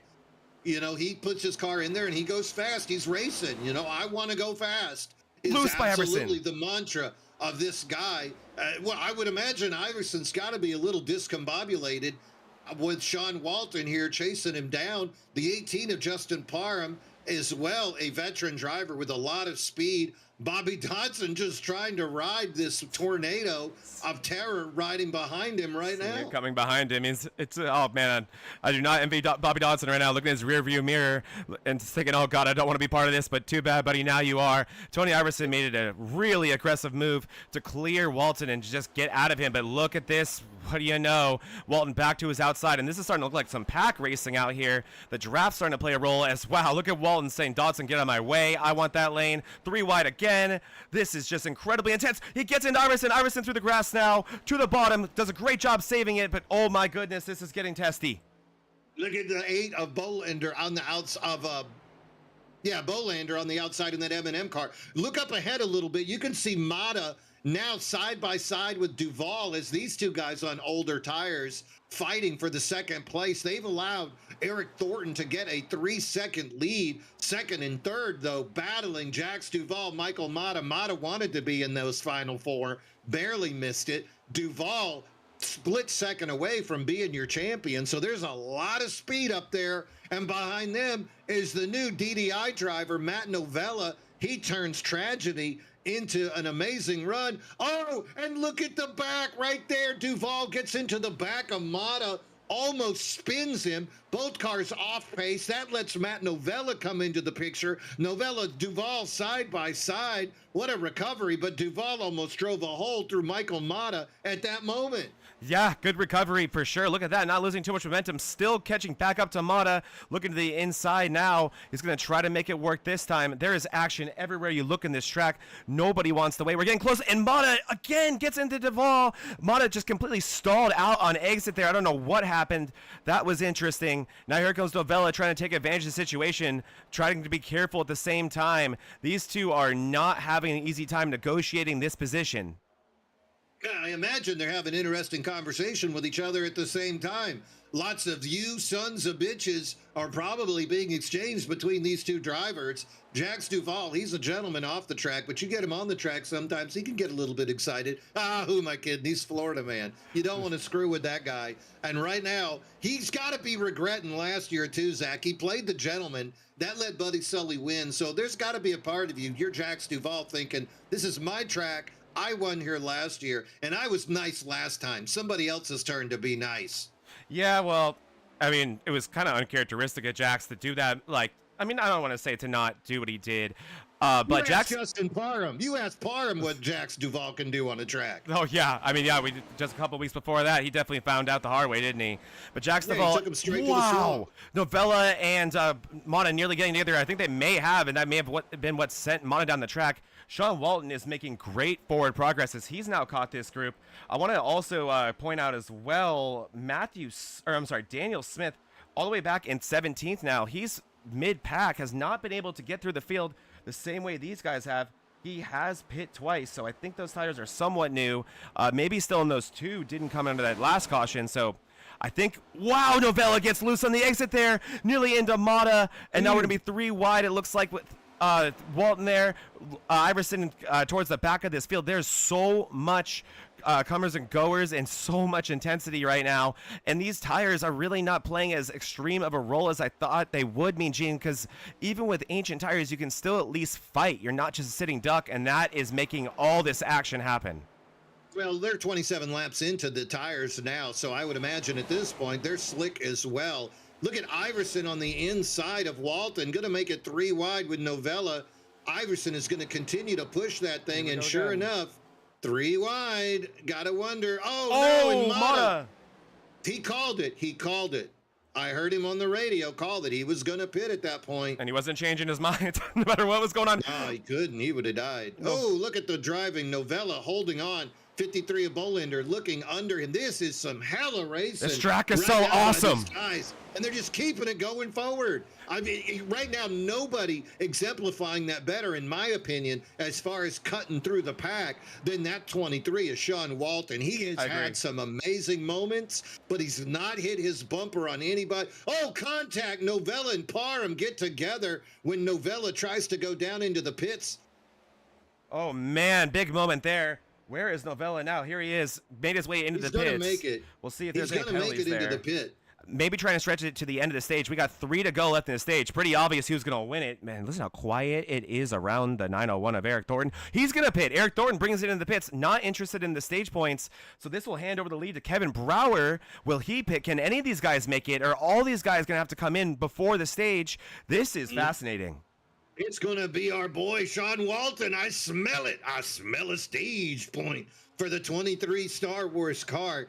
Right now, he is the guy cutting fire. Kevin Brower, Bill, he is going to be your leader. And he's got barely a little bit of a lead over Sean Walton. Tony Iverson, Colin Bollinger, Andrew Bolander, top 5. Joe Volpis, he's still in the picture, not running quite as far close to those guys as he was before. So we're looking for lap 75. We're on lap 73. And here comes Volpis down into the pits. as well. So right when I call a name, I send him in the pit. You do. We got to stop mentioning people, I guess. As only 2 to go in this stage, you got to complete lap 75. We're currently on 74. We'll see if Brower can hold on. And, man, if you're Tony Iverson or Sean Walton, especially Tony Iverson, who's definitely going to be points racing a lot this year, you're probably frustrated you couldn't get this stage. He just had a lot of incidents. He was in that similar situation as Brower, and I think Brower started behind him, but with all the misfortunes and close calls, that one included right there, that happened to Tony Iverson. He lost this stage win. He still will get stage points with the top 5 getting stage points now as we have 1 lap to go on the stage. But what a job on the 9 of Brower with a comfortable lead now, looking to take home the first stage of this season as Walton and Iverson are getting really feisty. This is not going to end well, I don't think. No, if you're the 13, you've had enough of Walton. He's been on your side the entire time. They finally got together. Iverson came up a little bit high. That wiggled Walton. Walton out of the picture. Iverson finally, with clean air and no one side drafting him, is going to get that second place. Congratulations. KB going to take that first stage of the year, getting those 5 bonus points. Look at the speed now, though. You can see Thornton cutting through. He's on fresh tires. He'd love to get around this pack as quickly as possible and get his way out of there. The 53 of Bolander trying to give him a little bitty push, but he's not going to be able to keep up with that car. Iverson finally hangs it low, and he's going to let Thornton trying to get his lap back here, through. yeah. Yeah, trying to get it back the old-fashioned way. And look at that time difference. Thornton just absolutely made quick work of that field, getting his lap back just in case that caution comes out. Doesn't want to be stuck a lap down. But yeah, great job by Brower. It was Brower, Iverson, Bollinger, Walton, and Bolander who collected stage points in that first stage of the season. So congratulations to all of them. And man, me and Gene, this would be a bad time for a caution to come out for a lot of our field, all the way to 11th place, currently trapped a lap down as Tony Iverson ducking it down into the pits. Yeah, they got to figure this thing out because you got those old tires, and that can definitely happen to you, slide and going in. Right there, though, Thornton gets his lap back the old-fashioned way. Congratulations. And it's funny, too, Thornton running in 11th. You can imagine when this thing rotates around, that guy is going to be significantly ahead of the rest of the field. KB, though, he's got to make a decision. He's 53 laps into this thing. Heck of a job for him to take that stage on those older tires. Colin Bollinger, Sean Walton behind him. Looks like Iverson finally decided enough was enough, and he brought it on down. I think Iverson probably used up those tires more than the guys around him with all that intense racing he was in. Probably eager to get that set off. You still are definitely going to have to come in at least one more time, even if we were to stay green. So why not do it on the earlier side? So I don't disagree with that at all with him. Nope. This just in, the 44 of Dylan Tibbetts caught in earlier caution. He was in that second caution on lap 25. Go ahead and gonna park it. He brings it behind the wall. So that's going to be our second official tragedy of the race. Going to be Tibbetts in the 44 officially parking his car. Oh man, sad for him. But with how big this field is, I'm surprised that it hasn't been more. But hopefully to see, we'll see much more. Tibbetts a very talented driver. As we see Fritz bringing in the pits now. Really, really impressive set of green flag pit stops so far. Haven't seen any real notable action on these entries, which with this tire length or this tire life, that is impressive. As Sean Walton bringing it in with Bolander right in front of him. Here we go, Bollinger. I'm sorry. Both of them looking to get it, or looked like they got it in clean. So all that's left now, to my knowledge, is Brower through Hall in 7th place. Hunter Hall driving that Daily Driver's Inc. car. A little bit off the pace there. Probably old tires. Ooh, looks like there's a little bit of damage on that car as well. Have to see if he collected, or if he had a few hits there. We talked about how thin or how small this track can feel in the exits of 3 and 4. Yeah, and there's also that little extra bump, that little extra turn, I think, when you're coming out of Ford, that can easily send you down into that Toyota red grass design down there. But I am really impressed. KB just continues to run this thing. That last lap was a 31.4, so he is a second, 1.3 seconds off his fastest lap. Yellow is out. So Yellow is out. And it looks like Colin Bollinger went around. That's a big one, Mean Gene. Uh-oh. Let's take... Wait, that's not Colin Bollinger. Well, he's still rolling. Hold on just a sec.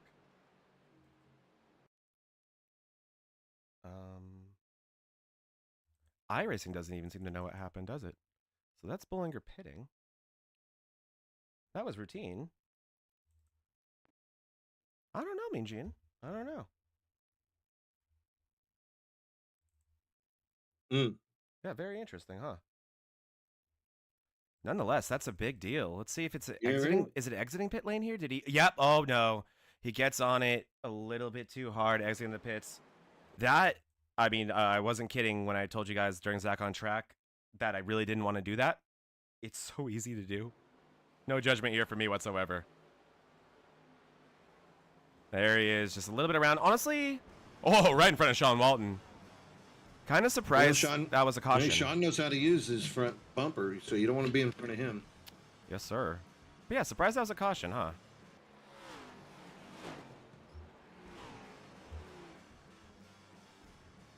Well, and the remaining cars bringing it down, so this is going to really mix things up, Mean Gene. Yeah, I see KB right now taking an opportunity to come down into the pits. So let's see. I would imagine, though, all of those guys on the lead lap need to stay down, except for Eric Thornton. So if Eric Thornton stays out there, that could cause some interesting scenarios, right? Oh, yeah, absolutely. And it can also trap a lot of cars a lap down, I believe. Yeah, it can. This is going to be fascinating. We'll see what happens here. Hey, look at last year. Yeah, look at that. Let's look at the pretty graphics. Look at the OG graphics. Last year, that was a fun one. The only race I wasn't here for. Tell me about it, Mean Gene. Well, what had happened was Tony Iverson took the pole. Tony Iverson was the fastest car on the track. Tony Iverson led the most laps. Tony Iverson won the stage. And then he needed to pit for some gas with just a few laps to go. And Jacques Duvall drove on through with one hand on the wheel and one hand smoking a cigar and took the dub. For 10 laps. Look at that. For only 10 laps as Tony Iverson did the hard He work. led the lap he needed. He led the lap he needed. And then David Cook led 32. Yeah, and David Cook as well. Yeah, David. Baby, come back. We miss you. Only 3 cautions last week, and we're already looking at that was our 4th caution, lap 82. So we've surpassed the cautions. I agree. We have. I mean, Might have not surpassed surprising. the leaders too, right? Yeah. Yeah, I think we likely have, especially with all the cycling going through. And definitely not surprising we've had more cautions with the field size, right? There goes our lucky dogs, or our wave arounds. So the wave arounds now, this is going to be interesting to see who exactly is the recipients of that. That's Kevin Kyle in the 20 leading that group of wave arounds. Yes, he is. And here we are taking a look at still one of our He secondary was being sponsors. listed at 10. Oh, was he? Yeah, and here's Hall, Yeah. who was listed 5th, and he's, I believe, one of the wave rounds. This is confusing. I think they're probably going to extend this one if I were to guess, Mean Gene, but we will see. But I want to give a quick shout out to our secondary sponsor, Daily Drivers Inc., mainly because they have a car show this weekend in Texas. They're returning to Texas, this time in San Antonio. It's called the Texas Stampede. Check it out on DDIEvents.com. Going to be a great car show. Yep, and as I suspected, Mean Gene, we are going to extend this by 1 lap. So, yeah, check out DDIEvents.com. Daily Drivers Inc. Texas Stampede happening this weekend in San Antonio. It's at a private, gorgeous residence. It's like this awesome, beautiful mansion. They're going to be covering it with tons of breathtaking cars that you won't see anywhere else. They'll be giving away some free stuff, tons of awesome activities. It's going to be a great time for anyone who decides to attend. So get your tickets at DDIEvents.com. Only $5 to attend. And I hope we can see you guys all there. And Daily Drivers Inc. will also be giving away some cool prize packs this year to our winners of what we're going to call some of our crown jewel events. And me and Gene will be sitting down to decide what we deem those crown jewels. But this is certainly one of them, being the longer length and the first race of the season. So the winner of this race will be getting a prize pack from Daily Drivers Inc. And what it's going to include, Mean Gene, is a little sticker pack that has some die-cut stickers like what you put on your Hydro Flask, your laptop, of your race car, your race-winning race car, as long with a win sticker. So you can give that to friends and have your own race car sticker. Nice. Better pick a paint scheme you like. Well, too late now. That's right. Whatever we got, we got. All right, so I am showing 14 cars on the lead lap. It looks like Marrow in the 28 being shown in 15th. Yeah, you're right. That's He's it. a lap down. No, he's on the lead. He's the last one on the lead lap on my end. Okay, yep. I just heard him on the radio. They said you got to get back in place. And he said, you know what? I'll just drive around in last place. Honestly, Truck it. why not? There's still a lot of laps to go. This is feeling like the Coke 600, and I was hoping it would in terms of length. I'm having a great time. I mean, I'd be down for a full-length Coke 600 with these guys. I wouldn't mind at all. Wow. Hillman. Look at the names that are a lap down. Quesabir, Medina. All right. Pace car is off. Eric Thornton is going to be your control car.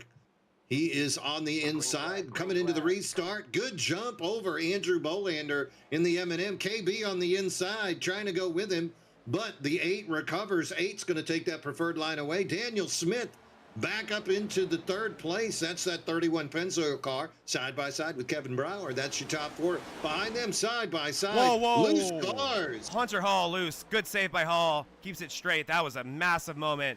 Great save by Hunter Hall, but wow. That was scary, wasn't it? It was. Rest of the field finally getting back up to speed. Here comes that crazy accordion effect, though. What happens every time somebody wiggles. But right now, Eric Thornton, he's got a good lead over Andrew Bolander, Kevin Brower, and Daniel Smith. Daniel Smith going to get by KB after that foolishness. Matt Novella going to be running 5th. And then you can see the 8 of Bolander in there as well. Trying him and Smith banging each other, trying to close that gap down. And look at that accordion effect back there with Kevin, KB, Louis. Oh, KB into the wall. That's no good. Yes, a lot of these cars, everyone on the lead lap driving very, very aggressively right now. All 15 of them really trying to get the spots while they can. That caution turned this race completely upside down, Mean Gene. A lot of the cars that are even a lead lap, like Steve Lewis, he's a lap down, and look where he is in the field. That 88 car right there. That yellow 88 car is a lap down. A lot of the cars are that same situation. I believe, Jose Medina in front of him in the 54. He's a lap down. So a lot of these lap down cars separating our leaders, making this field just a jumbled mess, if I'm being honest. And it's really, really not, it's making it so you can't have any different sense of urgency, whether you're on the lead lap or 1 lap down.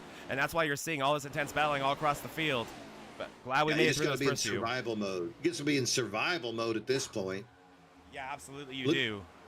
Looks like what, down to 23 cars are on our 1 lap down? Yeah, it does. 10 through 23? Yeah, it's even worse from there, right. You're exactly right. Little side-by-side racing right there. You can see the 18 trying to cut the 8. And there, that finally, looks like the 8, he wants to put his name as a lap leader. Oh, and they are really pushing Thornton back. Thornton is on a little bit older tires. He did not pit during that foolishness, chose instead to put a lot of cars a lap down. You know, people are real happy about that. Yeah. And your new leader is going to be Andrew Bolander coming around past that start-finish line. And, hey, he gets points as well. So Bolander in the 8, Smith running that 31. Outside of them, it looks like that car is finally recovered. Eric Thornton, Matt Novella, and is that David Owens sneaking into the picture? Yes, that is Owens. Novella a lap down. One of those cars a lap down, but still he's really close to getting his lap back the hard way, so that could be possible here. Thornton, well, and great point, great shout out about that pit strategy. While it did, make the race more simple for him in the long run, trapping. Oh, yellow's out, Mean Gene. Caution. To finish my point, while that made it just a yellow as well, I'm not seeing a crash, but that did make it simple for Thornton there, trapping all those cars a lap down.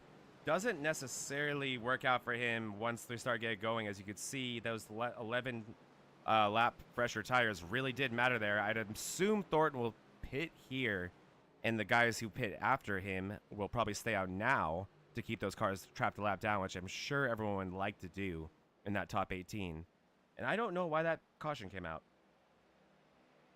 I don't know. There was a lot of chatter on the radio with the 26. The 26. And I see. Yeah, Mason was chattering a little bit. Not sure if he was part of some foolishness. Let's see. I'm just going to have to go back the old-fashioned way. Remember last year when we had to do this? I do. We've come a long way, haven't we? I wonder how we should talk while it's happening.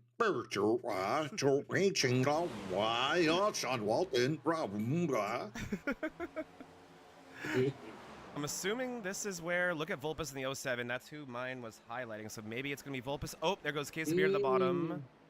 Vulpes and Iverson. So far, so good. Keeping my eyes on this right here, Mean Gene.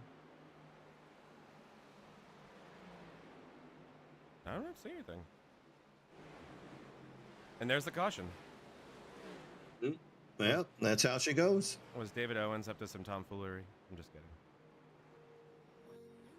Well, let's keep our eyes on the pits here. Yep, that's going to be caution number 5. That's going to be an opportunity for a lucky dog. We'll have to keep an eye out and see who that is. Yes, we will. Definitely going to be a big moment for them. I think it might be Bullinger who will get that lucky dog. And depending on who pits, could be a wave around for the whole field. That's going to be something to look out for here. Light's still on the pace car, and looks like a set of cars have already pit, so no. They are doing the smart thing, in my opinion, of keeping a lot of this field trapped a lap down. Wow, a lot of cars pretending they're going to pit. Let's see if they did not commit. Pretend. Say. So a lot of fast cars had their race turned upside down with the timing of that previous caution, Mean Gene, and it's going to be very interesting to see who benefits the most from that. I think it's still Thornton in control of this one, but look who is back up front. Daniel Smith in the 31. Yeah, making his way right back up there. Smith, he's been fast when he's been in the front. A little bit of difficulty once he got into the field, but that might just be cautious driving on his part. And after seeing 5 cautions today, especially that big one back on lap 43, you can't blame Daniel Smith for not wanting to put his nose where it doesn't belong. But right now he feels where he is where he belongs, right back in that number 2 spot. He'll be starting on the outside of Andrew Bolander. Bolander is in that number 8 M&Ms. I guess that's a shout out to old school Gibbs. I know. Yeah. R.I.P. that. Who was the driver before? Who was the driver before Bush? Wasn't it Sadler? Yeah, we'll say the Sadler car. He's boring. I like KB. It doesn't sound good, does it? No, it's not. I mean, all Sadler ever did in it was flipping it. At least KFB won it in a lot. Yeah, he did. Yeah, he did. All right, so we're tightening this field back up, getting ready to restart. I'm looking at 14 cars on the lead lap. Looks like Novella going to be the first one down. That's 16, that right? 16 on the lead lap, but you are right about Novella being the first one. Actually, first one on the lead lap, from what I can see. Okay. But with that said, I'm still running the old mods. I'm still catching up with you guys. I can vouch for you in the fact that thing just constantly lies to you. It genuinely does, especially about who's on the lead lap and who's not. It's like a toxic girlfriend. Yeah. You know what I would have done? You can't get rid of it, and it lies. If I was Thornton there, I would have pit. You only would have gone down to 16th, and then you get the 10-lap fresher tires. Eric Thornton's still going to be on older tires than the rest of the field here on the lead lap. Here we go. We're going to go green. The 8 is going to be the control car. He's got KB on the outside. Car's tightening up. Good start there by the 8. He's going to bring Eric Thornton with him. KB on the outside. Joe Volpus as well in that mix. Quickly, Thornton to the outside of Bolander. Bolander's speed, though, going to maintain that position. So it is Bolander, Thornton, Volpus, KB, and Tony Iverson. That's your top 5. And then there's a little jump back to see Parham. And there's Hunter. They're wrecking. Louis is in the middle of it. Looks like they went up into the wall, and they're wrecking. I wonder if that was a reaction to the 12 of Hall having a hard time. I'm seeing a lot of names, actually, so I don't think it was. Excuse me there. Let's take a look at this, Mean Gene.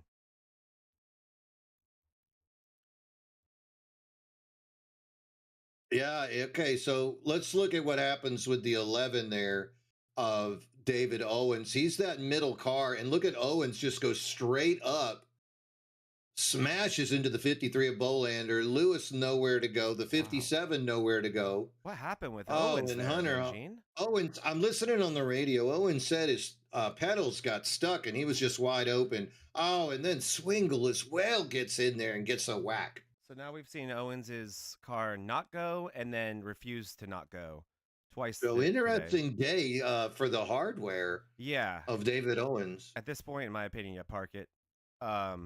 If you're Owens. Look at this thing, wide open. straight up into the That's 53. so unfortunate.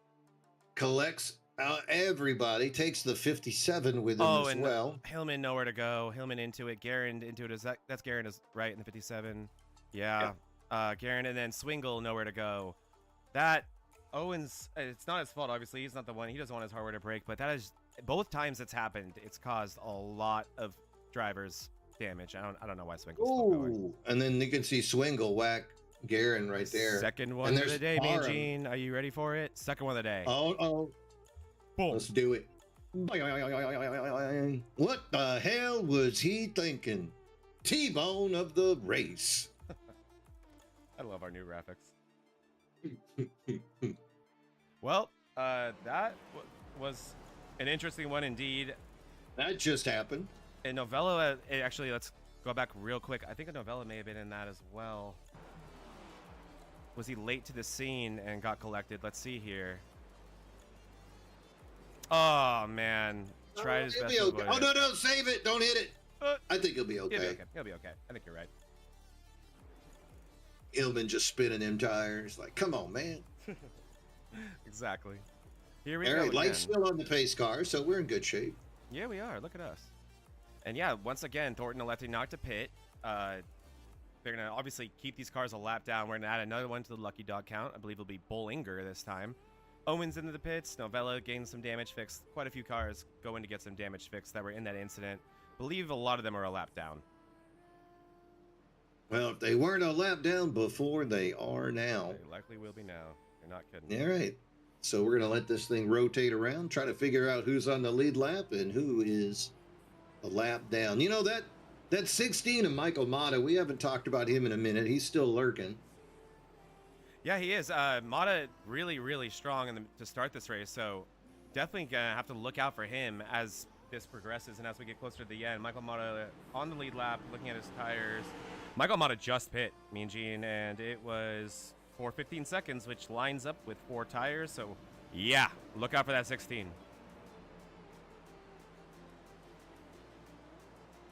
Good eye there. That's going to be a big one to watch. Yeah, he's had that speed up front. Question is, how quick can he cut through traffic? The only guy we've really seen cut through traffic like butter, like a hot knife through butter so far has been Thornton. Also, Iverson early on made some quick moves to get through the track, but currently I'm showing Iverson back in 12th place. Yes, he is. I believe that, yeah, that means he also pit. So Iverson and Mata are going to be some cars to look out for. I believe they are going to have fresher tires than the ones in front of them. All right, pace car is off. We're looking at Andrew Bolander. He's in that number 8 M&M's Toyota on the inside, going into the restart. Great start. Oh, Duval must spin the tires. Back 6th place. He slows down that group. Going to slow down Kevin Kyle as well. But the top 5 with a good breakaway. Andrew Bolander is going to lead him. Eric Thornton on the outside in the white and green car. Side by side, Justin Parham and Kevin Brower. 5th place is going to be Sean Walton. Jax Duval now closing that gap with Sean Walton, and he's going to bring Kevin Kyle with him. Kevin Kyle, Sean Walton, that is always a vinegar, water, and oil combination. Can't wait to see how that thing develops. Michael Mata, he's got in that race. Mason Smiley, Tony Iverson, Joe Volpis. How many cars you got on the lead lap? I'm showing 14. 15. But yep, you're close, and it's all the way down to Fritz. And yeah, that was a pretty intense restart. That checkup from Jax, I believe, cost Austin Marrow even more time than it did Jax. Marrow checked up for him and let him get going, but it cost him a lot of spots. Oh, there goes Smalley around into Marrow. 27 club violence. And then they split the middle. Looks like Bollinger in the grass. Beverly trying to get through it. Owens trying to get through it. Watch out, Beverly. Wow, that was a big one, and that brings out a caution. Yeah, it does. And that car of Austin Marrow got turned into a sandwich. That was violent. Let's take a look at that one, me and Gene. Little 2X violence right there. Oh, yes, it was. I still call them a 27 club. I can't help myself. They are. That is one of our new teams right there getting after each other. The 2X Racing. That's the 25 of Jack Sanders, 26 of Mason Somali, the 20 of Kevin Kyle, and the 28 The Fritz, we of have Austin Marrow. we have a Fritz issue here. I think this might just be under caution. This is not what we're actually going to end up. Oh, Fritz actually may have pulled off the track here. But let's take a look at what happened to Smalley here. Here we go, Mean Gene. So Smalley already lose. Oh, that's after the sandwich. We got to see the best part. But yeah, it looks like Smalley, I think, got loose on exit. Oh, no, he got touched by Tony. What did I say about Tony Iverson when he's... I thought it was Tony Cone. Isn't that the band? Oh, well, actually, look at that. The 26 pretty loose already. Iverson nudging in there. It's a tough thing there. I don't put a ton on Iverson for that, but nonetheless. He straightened him out, though. Look, he straightened him out. And then some. Oh, that poor 28 of Marrow. Absolutely destroyed. Oh, and Volpis extends it. Oh, no, he doesn't. No, he doesn't. Oh, say it ain't so, Joe. Yeah. And there goes Volpis into the wall. Very unfortunate for Joe. And then Owen's on the scene, doing everything he can to avoid it, as is Beverly. Yep. Just see that 19 of Parham as well. Yeah, that thing got sideways. Oh, and Volpis going to take it from Swingle. Does Swingle know he has a brake pedal? It's overrated. Jeez, ARCA brake race or moment of the race part 2, and he gets a bent toe link for it. Look at the direction of that front right tire. Maybe you can ask Matthew Fritz, hey, how's it look? Nope. Let's see if I'm being mean, or let's see if he was checking up. Always fun to see if I'm... Oh, he made it through the beginning of it. He saw all of it. Oh, looks like Medina and Hall may have had a separate incident there, Mean Gene. So let's take a look at this. Swingle and Hall. Close there. Swingle into the wall. Here goes Medina to the inside to make it 3 wide. Medina up there. Hall down the middle. Just a little bit stalled out. Medina right into him.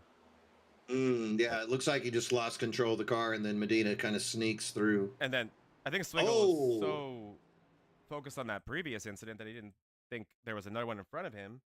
Yeah. Let's take a look at what that looked like for him. Was that a T-bone moment?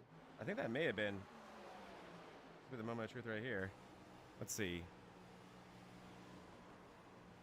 So you're through. You see a wreck in front of you. You're checked up. He's checked up. He knows he has a brake pedal.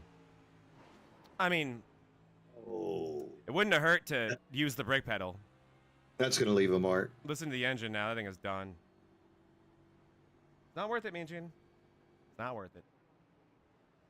And just like that, we're about to go green. And look who is in the lead. Jax Duvall with Michael Mata beside him.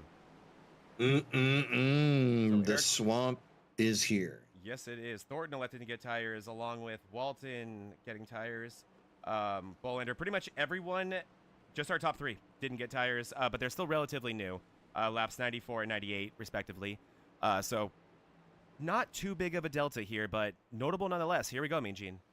All right. Duvall is the outside car. He is your control car. Going to come into that Toyota restart zone. Great start. Little bit of spinning deeper into the pack. That is going to slow down the cars in around 12th place and back. Duvall with a great jump, though, ends up bringing Michael Mata with him. You can see Sean Walton, Tony Iverson, Andrew Bolander. Iverson and Walton getting close, almost touching right there.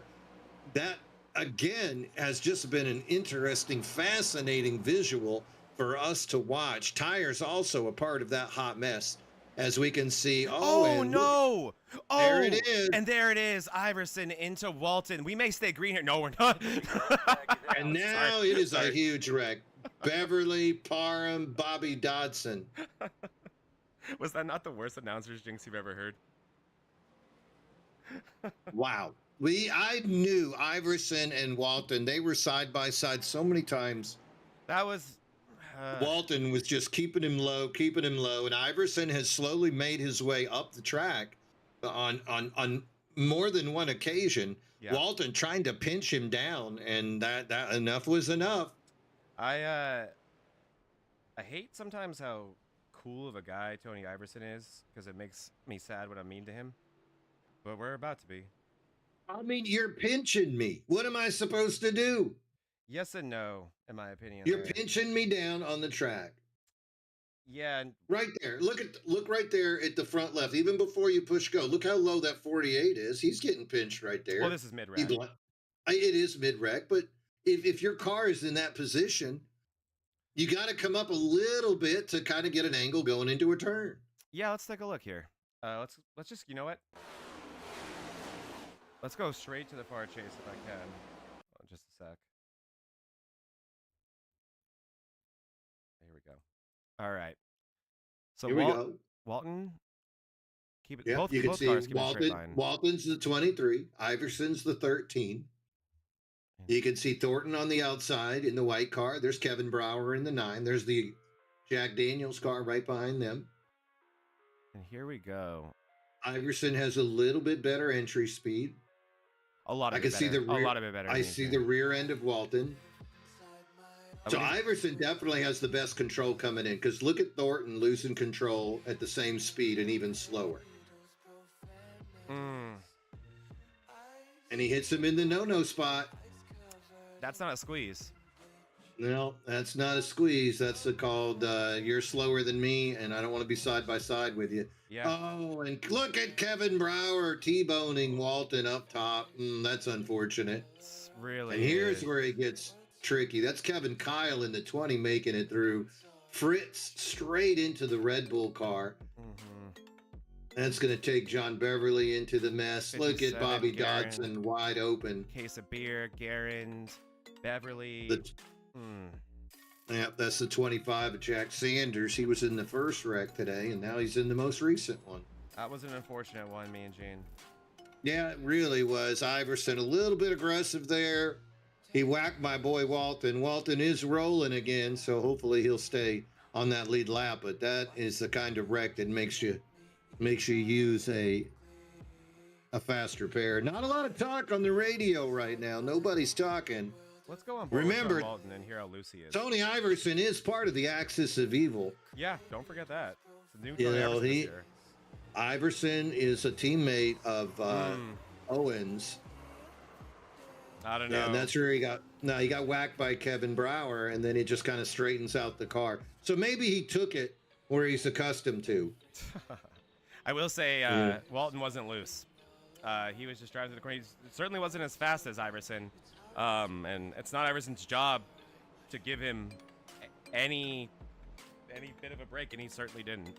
I'll leave it at that. The only I'd say to end that situation with Iverson, I'd say the only problem that you're seeing is it's a consistent pattern in this race, and it's been a lot of the same movements, I guess you could say. But Iverson, a great driver, he can obviously earn respect back from drivers if they do have a jaded opinion after this, but also just driving like he said he would all year. And I think what Iverson would also tell you, Mean Gene, is I'm not doing anything that wasn't done to me all year last season. Yeah, Sean Walton cannot be the guy that says you used your bumper on me unfairly. Sean Walton, that's a true. He's an aggressive driver, absolutely. Sean drives everybody the same way. He watches the replays. If he was in the wrong, he'll tell you, my bad, buddy. But on the other hand, when the heat of the moment on the track, the guy wants to win. He kind of reminds me of Ross Chastain 2 years ago when he was exciting to watch. Not last year when he was boring. Yeah, okay, here we go. Michael Mata is the lead car on the inside. He's got control. Iverson, Volpus, Kevin Kyle, Kevin Bolander behind them. Great jump by Mata. So you can see the 13 of Iverson trying to stay with him. Cuts down in front of Volpus. It's 3 single cars and then side by side after that. Mata with a great jump on older tires, right? Mata told us about that jump last week, actually. I mean, Gene, he is very comfortable using first gear, and these next gens have 5 gears, but he's comfortable using first gear to get those massive jumps. It's very difficult, if I'm being honest. Like, it makes it very, very loose. It's where you see a lot of those tire spins are likely from guys getting greedy and trying first gear, but that is, according to Mata, why he just launches out of a rocket ship every restart. Yeah, a lot of speed there. All the cars made it successfully through turns 3 and 4. And we are back to green flag racing. And now Tony Iverson sets his sights on Michael Mata. Joe Volpus still in this chase. The 4th position belongs to the 53 of Colin Bollinger and Kevin Kyle. KK running in 5th. Behind them, Walton still in this thing. He must have used a repair. I'm showing him in 8th. He's in the middle of a 3-wide battle back there, so be interesting to see what happens if Walton can get close to that 13. I was about to say that. Walton he's not gonna throw away his chances at a win by any means, though, if he finds himself in that position. Single file racing here at Charlotte. We're on lap 113 out of 150. So I do expect caution. We're gonna have what, one more pit stop at least, just for fuel purposes. Hopefully it'll come under green, because that'll be exciting. That will be dependent on the amount of cautions we get. As Walton gets into Kevin Kyle around into the wall and yellows out. Walton and Kyle, Walton, the similar situation what happened with him and Iverson. We'll take a look at that.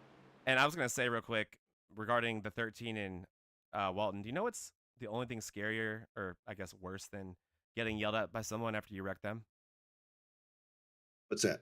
Utter silence while they stay on the track. That is sometimes scarier because you don't even know how they feel. And that's what you said that Walton did, right? Mm-hmm. So that is definitely a scary moment. I'm sorry about that, guys. I keep pressing the wrong buttons out here. Here we go. Taking a look at Walton and Kevin Kyle. That's our producer. That's our boss. What are you doing, Sean? What would Kevin say about that? I think you know. Ooh. Damn. What spot is that? Jeez. That's the no spot. And he kept doing it. He did. That was not. Kevin Kyle's not going to be happy about that. And Kevin Kyle. That was an extended wreck, wasn't it? Yeah. Normally not one to be shy about voicing his displeasure. So I'll be excited to see you. Oh, God, Lewis. Use your brakes, people. Good old Louis. Gotta let you know he was there. Lewis overall has had a pretty good day. I've seen Lewis running in the top 3. Then he got put down by that maneuver by Eric Thornton to keep everybody down. There goes your lucky dogs zipping around the track. It's not good there from Sean Walton. No, and then he just kept doing it. No, yeah, just it's no spot twice. Yeah. That's a really good looking car that Kevin Kyle brought to the racetrack today. Mm-hmm. So I believe Kevin should have his fast repair, so should be able to recover from that. Looks like he's doing okay. Enjoying the show, boys? What are you doing in here? Uh-oh, we're being invaded. Yeah, we are. We gotta make a password for this room. The Axis of Evil, number 11, David Owens, coming up here. Hey, David, so what happened? Your boy Tony Iverson taught Sean Walton a dirty trick. What just happened out there? I guess so. You know, the rule of 2 exists for the Sith. Monkey see, monkey do? Exactly.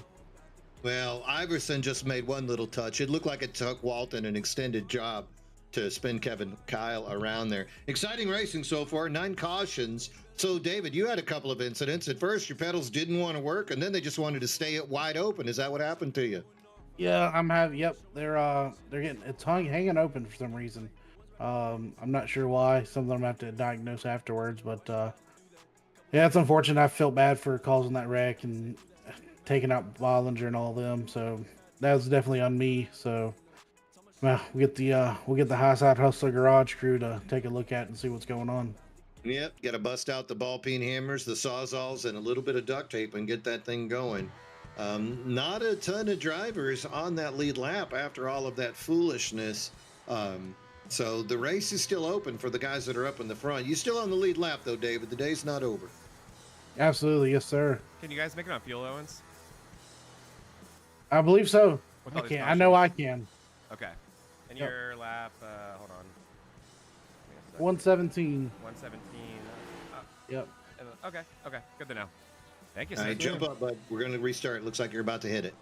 Yes, sir. Have a good one. Good luck. buddy. Axis of Evil driver David Owens jumping in. Mm-hmm. And what I didn't want to tell him, I don't want to give him too much data there.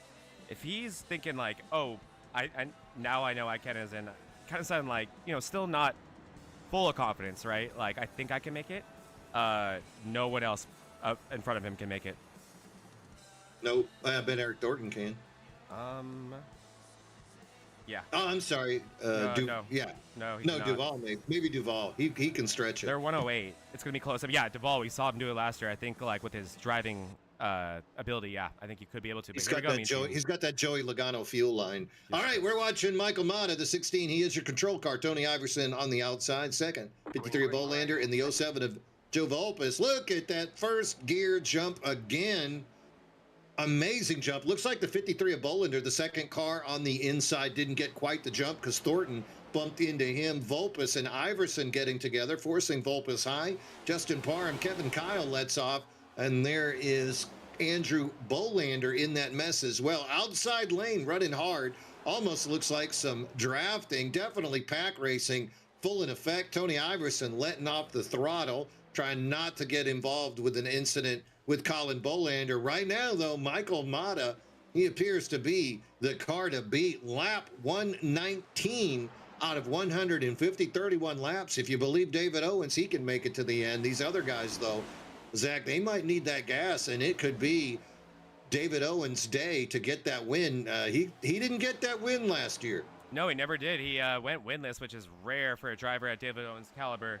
But yeah, he definitely could. You're going to have to see, especially with all these cautions, they make it very, I don't want to say easy, but much more simple in terms of fuel saving. So there's a chance some of these guys can make it, especially with how they save even under caution. That's a big deal too, Mean Gene. I want to point out real quick, best tires in terms of the front of the field, Colin Bollinger, he pit on lap 103, and that pit time indicates to me that he took 4 tires. So Bollinger in the best situation, even better than Mata by 9 laps. So look for him. He, like you said, Mean Gene, didn't have a good restart, but did a good job recovering. And then behind there, it's Eric Thornton. He is 5 laps newer than Bollinger. He has the newest tires by a pretty nice margin. The only other car that has the same situation as him is Parham and Bolander. God, how confusing is that? But a lot of different situations going on here, Mean Gene, and it's going to be really fascinating. And fuel is going to, I think, play a factor here as well. You're going to have to start committing to what you want to do about that sooner rather than later. Hey, if fuel becomes a factor, another guy I'd like to keep an eye on is that 48 of Matthew Fritz. We almost saw Fritz win last year before there was that crash. Back up at the front, though, they are closing that gap, and we have got a new leader, as you're going to see. Colin Bollinger take that thing to the front. The 53 going to take the lead over the 16. Tony Iverson still in that hunt. Eric Thornton, so fast all day. Justin Parham, he started this thing running top 5, and now he's back up in there. The 8 of Bolander, and there is Joe Volpus still rattling his saber as well. He's going to have to get aggressive here at the end. Maybe take a page out of the book of Tony Iverson if he thinks he's going to get past these guys. Yeah, Tony Iverson with 4 laps fresher tires than Mata, older tires than the other 2 cars, bookending him being Bollinger and Thornton. So I'm looking at Thornton the most right now outside of Bollinger, who really just needs to use this time to find a balance between saving but also get away from that 901 of Thornton. He's going to come with a vengeance, and he has even fresher tires than you as he looks to the inside of Iverson there, completes the pass for 3rd. This is going to be a fascinating thing to watch unfold as we go to these last 26 laps of this race, Mean Gene. Bollinger collecting those Parham touches. So yes. Woo. Saw that. Parham as well, having fresh tires, wanting to make quick work of Iverson. Yeah, Parham needs to get by that guy. Justin Parham, he was one of the last drivers to get cut when we went to that field of 8. So he is an aggressive, fast driver, teammate of the 48 of Matthew Fritz. And who knows, looking at the gas mileage, that 48 of Fritz could be telling his buddy Parham, wear these guys out. Because if you go all the way back in the field, 11th and 12th, that's where David Owens and Matthew Fritz sit. They pitted just 10 laps ago on the fuel. So they don't mind watching these guys in front of them wear it out. As far as Parham goes, he is a great teammate. We've seen him try to push Fritz to a win before, and I would not be surprised if his mission right now is to just get these guys to go as fast as they can, wear out that fuel, and wear out those tires. So, or he pits, there's a caution, and he takes a dub. Who knows? Inside right there with that rookie of Thornton. Yeah, Thornton looking at the inside of Mata here, looking to complete the pass. And then look at this, he's going to go for a 2-for-1 special. Wants to get the bottom on Bollinger too. Bollinger doing a great job covering at the bottom. And look at Mata using the momentum on the outside to defend that position. Great job by him. Thornton probably wants to make this pass sooner rather than later so he can focus on Bollinger and use that tire advantage he has. And like you said, he's really hoping that Owens can use of his stuff before they get to him as well. That's going to matter too. Oh, man, look how Three loose the exit wide. is there. They are 3 wide right there. Thornton on the inside, Mata. What a move by the 18 of Parham. Wow. I know what It's that's going a to be. 2-for-1. You know what that's going to be, Mean Gene. Remember the lap. It could be. Wow, that was awesome. Should we tease What it a now? move right there by Justin Parham. Now he's looking to hunt down Colin Bollinger. Bollinger, though, he's got the speed on the inside. He's got that thing on a rail. Contact. Mata gets into the back of Thornton. Thornton keeps it on the steady. 13 of Iverson looking underneath. I don't know about you, but if I see the Iverson under me, I'm giving him plenty of room. Don't want to be the next victim of the axis of evil. Mata, though, he keeps it down and ends up holding on to that 4th position. Now it's going to be Andrew Bolander in that M&M's car side by side with Iverson, but he's going to ride the rail to avoid the 13. And then Jax Duvall into the picture, Joe Volpis. And look who's sneaking in. David Owens has moved his way up into 9th, and he's definitely part of that draft of this lead pack of 9 cars. Watch this 8 of Bolander. He is ripping the top higher than anyone is comfortable, and the runs he's getting on the exits of these corners are enormous. It was enough to completely clear Iverson in the backstretch, and now he's going to look to the bottom of Mata. He got that huge run to even get beside him by using the top. We'll see with his tire advantage if he can use that to complete the pass, but watch for Bolander. He has something figured out as well as Parham, made a money move to get all the way to 2nd place and now sets his sights on the 53. We'll see if he's able to get to him as you have Thornton behind him breathing down his neck. And what we're seeing with Iverson too is he's racing with tons of respect. I think he's racing a little bit nervous knowing what's happened to him so far. It's kind of a similar situation to what we can talk about with Ross Chastain. He's not the same quick driver he used to be because he's dialed down that aggression, and you're kind of seeing that with the 13 right now, aren't you? I don't know. We'll say when it's open, you think that, but let's see what happens when there's less laps. We're on lap 131. Volpis almost gets into the back.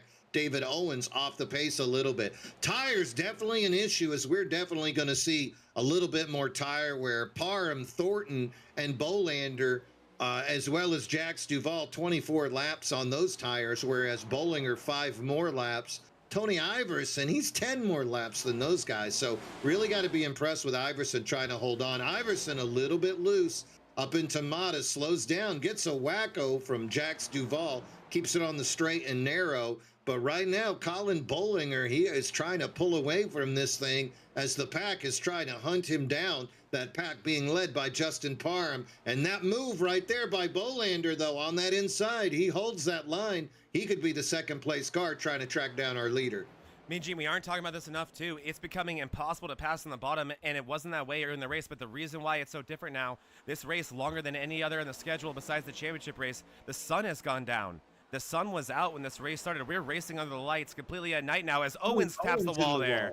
Owens in the wall, completely killing Thornton's momentum. Thornton losing tons of spots there. It's not over yet as Mata pulls out in front of him. That was a horrible moment for Thornton, but a great moment for Owens as Owens is now in the top 5.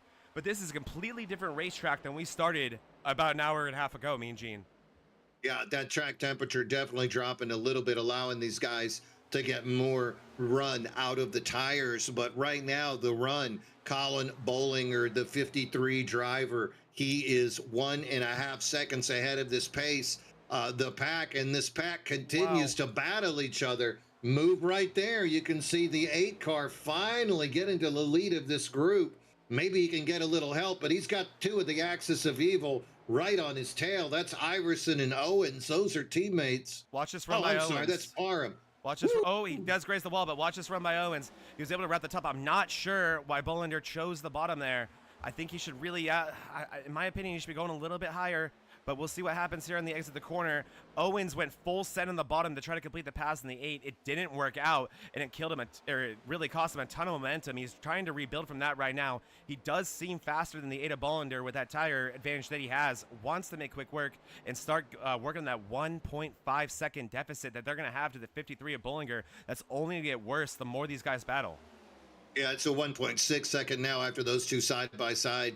Looking over the top, you can just see Bollinger hitting that preferred line repeatedly. The 8 of Bolander finally with a little bit of space away from Owens. Will Owens push him to try to close that gap, or will he continue to battle him for second place? 13 laps remaining in this race. Again, fuel, will it be an issue, especially for a driver like Michael Mata, who's running a little bit longer than these guys, as well as Volpus and Iverson as well. Those guys 10 laps more on this tank of fuel than the guys we're looking at. And no sooner do I say David Owens might be getting behind and pushing him than he makes the pass, hits the wall, and they go side by side again. He tries that bottom move again, means you just can't get enough momentum on the exit of the corner to complete the pass.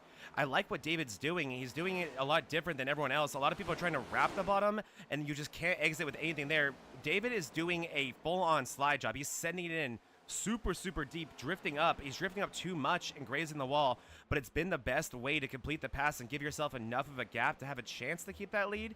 You see him work for him there. He can set his sights on the 53, but I liked what he was doing there, but he really had to be surgical to make that pass as we're 3 wide, a little bit further back. Side by side, Volpus gets into Thornton. They managed to hold on.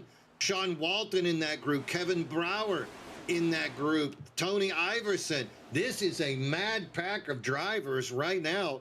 It's a bunch of Hornets, and somebody just stuck a stick right into the hive. Yeah, they did. Wow. And that early pitting for go ahead. I was just going to say it could be Sean Walton, because he is making his way back through this pack, trying to become part of this the equation. 3 seconds back. Sean Walton, he's on the same tire strategy as David Owens. So Walton, quick tires, starting to cut through. He's improved a few positions the last couple of laps. Yeah, exactly. Walton on the same strategy as Owens. So all he has to do is put in excellent laps. And if he can get to Owens, it will be an even playing field. So Walton, don't count him out yet.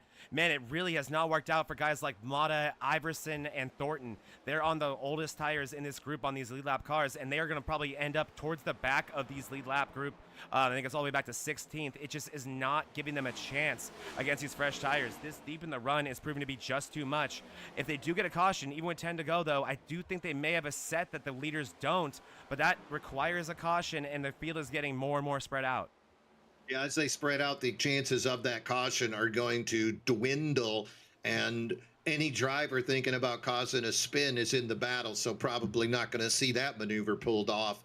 Right now, though, the other car I mentioned, the 48 of Matt Fritz, he's in 12th, but he's about 4.5 seconds back. So unless that guy drops the hammer right now to close in the next 8 laps, not going to be the story. Still 1.3 seconds now separating David Owens from Colin Bollinger. Behind him, Andrew Bolander. And then we can see Jax Duvall and Sean Walton putting a move on Duvall, going underneath, still advancing positions. Kind of wonder, though, is that lead too great? Colin Bollinger, he's won so many races on Wednesday nights in that Xfinity. Also, he did get a win here last year as well in the Cup Series. So Bollinger, no rookie to victory lane. It wouldn't be his first shot there. The question, though, is now, Walton putting a move on Andrew Bolander. Yeah, Walton moving up through the field in really quick fashion. The only cars in between him and the leader are going to be Owens, and like we said, they're in the same strategy. Let's take a quick look at our leader, Bollinger, and look at the lap times here. Owens is putting down faster lap... I'm sorry, long one there as we're going to go to Bollinger. Owens is putting down faster lap times most of the time, but not anywhere near significant enough, Mean Gene. We're talking about a 10th a lap. That's not going to do it. It's down to 1.2 seconds with 6 to go. Not even close to enough time. All Bollinger has to do is put in solid laps. Walton, however, is even faster than Owens, putting down 0.3 faster than Owens. That would be enough if he can make that same with Bollinger. That would be enough if he can make quick work of Owens, but you can see driving the wheels of that 23 car is Walton, grazing the wall right there, and maybe too much damage done to the car already, too much off those tires, and all Bollinger has to do is keep it straight. Yeah, you know that Walton's raised the temperature of his tires these last few laps, trying to cut through the traffic, and he does not want to be the reason that him and Owens are taken out. So he might be in a position now of 3rd place, might be as good as it's going to get. But we're going to find out real fast. Look at that exit speed as he starts to pull up on. This could be the move right here. Walton trying to make a move on David Owens. He's going to look low. Owens goes for the block, though. Not going to let him go by. Walton's going to use that momentum. Look at him going side by side with Owens across the start-finish line. And Sean Walton is going to take over second place. There's only 1.1 seconds. Oh, and Owens fights back. This is what Colin Bollinger needs to see. 3 laps to go. Oh, this is just everything Colin Bollinger could ever ask for. This is a wish come true for him. Because, yeah, if Sean Walton cleared him, he's putting down fire laps right now. They are ridiculously quick, but he needs to get clear of this 11 of Owens as they are side by side, nearly touching on the exit of 3 and 4. Incredibly intense. They're talking on the radio, too. Oh, they're are talking on the radio. I'm sure it's not very friendly. He's probably letting him know I'm faster than you. Let me go. And David Owens is saying, no, if he runs out of gas, I'm going to win this thing. Good point. I didn't even think about that, but you're right. Good point. He's not going to give up that second place without a fight. And as you can see, he's putting up as much of one as he can. And they're still saying, even with Bollinger, which tells me they really would have had something if he was able to complete this pass. But I don't think he's going to be able to in enough time for it to matter. Only 2 to go this time around for Bollinger as these two continue to fight. Yeah. That was 0.3 of a second that they lost on that lap right there. That is the end. I think we're going to see Bollinger come home with this thing unless he just runs out of gas right now. Really unfortunate. Those two boys got that thing to 1 second. Close that gap. Amazing. Iverson. Owens touching the wall. I'm getting my Axis of Evil drivers confused. Owens touches the wall, but he still stays side by side. And look, here comes Jax Duvall. He don't mind. Jax Duvall trying to go 1-2 years in a row as they come close. Walton and Owens battling super hard as Bollinger driving away in the sunset. We'll keep our eyes on this battle, and this is going to be an intense battle for second place as these two are definitely not too happy with one another right now. 1.3 second lead. Colin Bollinger still cruising around. Contact. Owens comes down hard into Walton. Oh, big contact. Into Owens. And that is going to be the way that ends. Hard to say you didn't see it coming. And let's look at the 53 of Bollinger getting the win here at Charlotte Motor Speedway. What a brilliant drive by him, coming towards the end, leading his laps late and getting it done, Mean Gene. And look who's in second place. Wow, the big dub. Wow, so little bit of chippiness on the radio right now. Oh, I love it. What are they saying? Yeah. It's just chippy right there. Interesting. All right, so 53 of Colin Bollinger. Congratulations. He is going to take the inaugural race of Season 4 here at Charlotte. Congratulations to Colin Bollinger, your winner in the 53 Toyota. Jax Duvall, last year's winner and split second loser of the championship. He finished second in the championship last year. Jax Duvall is going to finish second. Joe Volpis is going to finish on the podium, third place. Andrew Bolander is going to get fourth, and looks like Justin Parham going to take fifth place. That's your top 5. Heck of a finish right there. That was a wild finish. Second place, and here's our results on the screen. Check that out, Mean Gene. Look how pretty.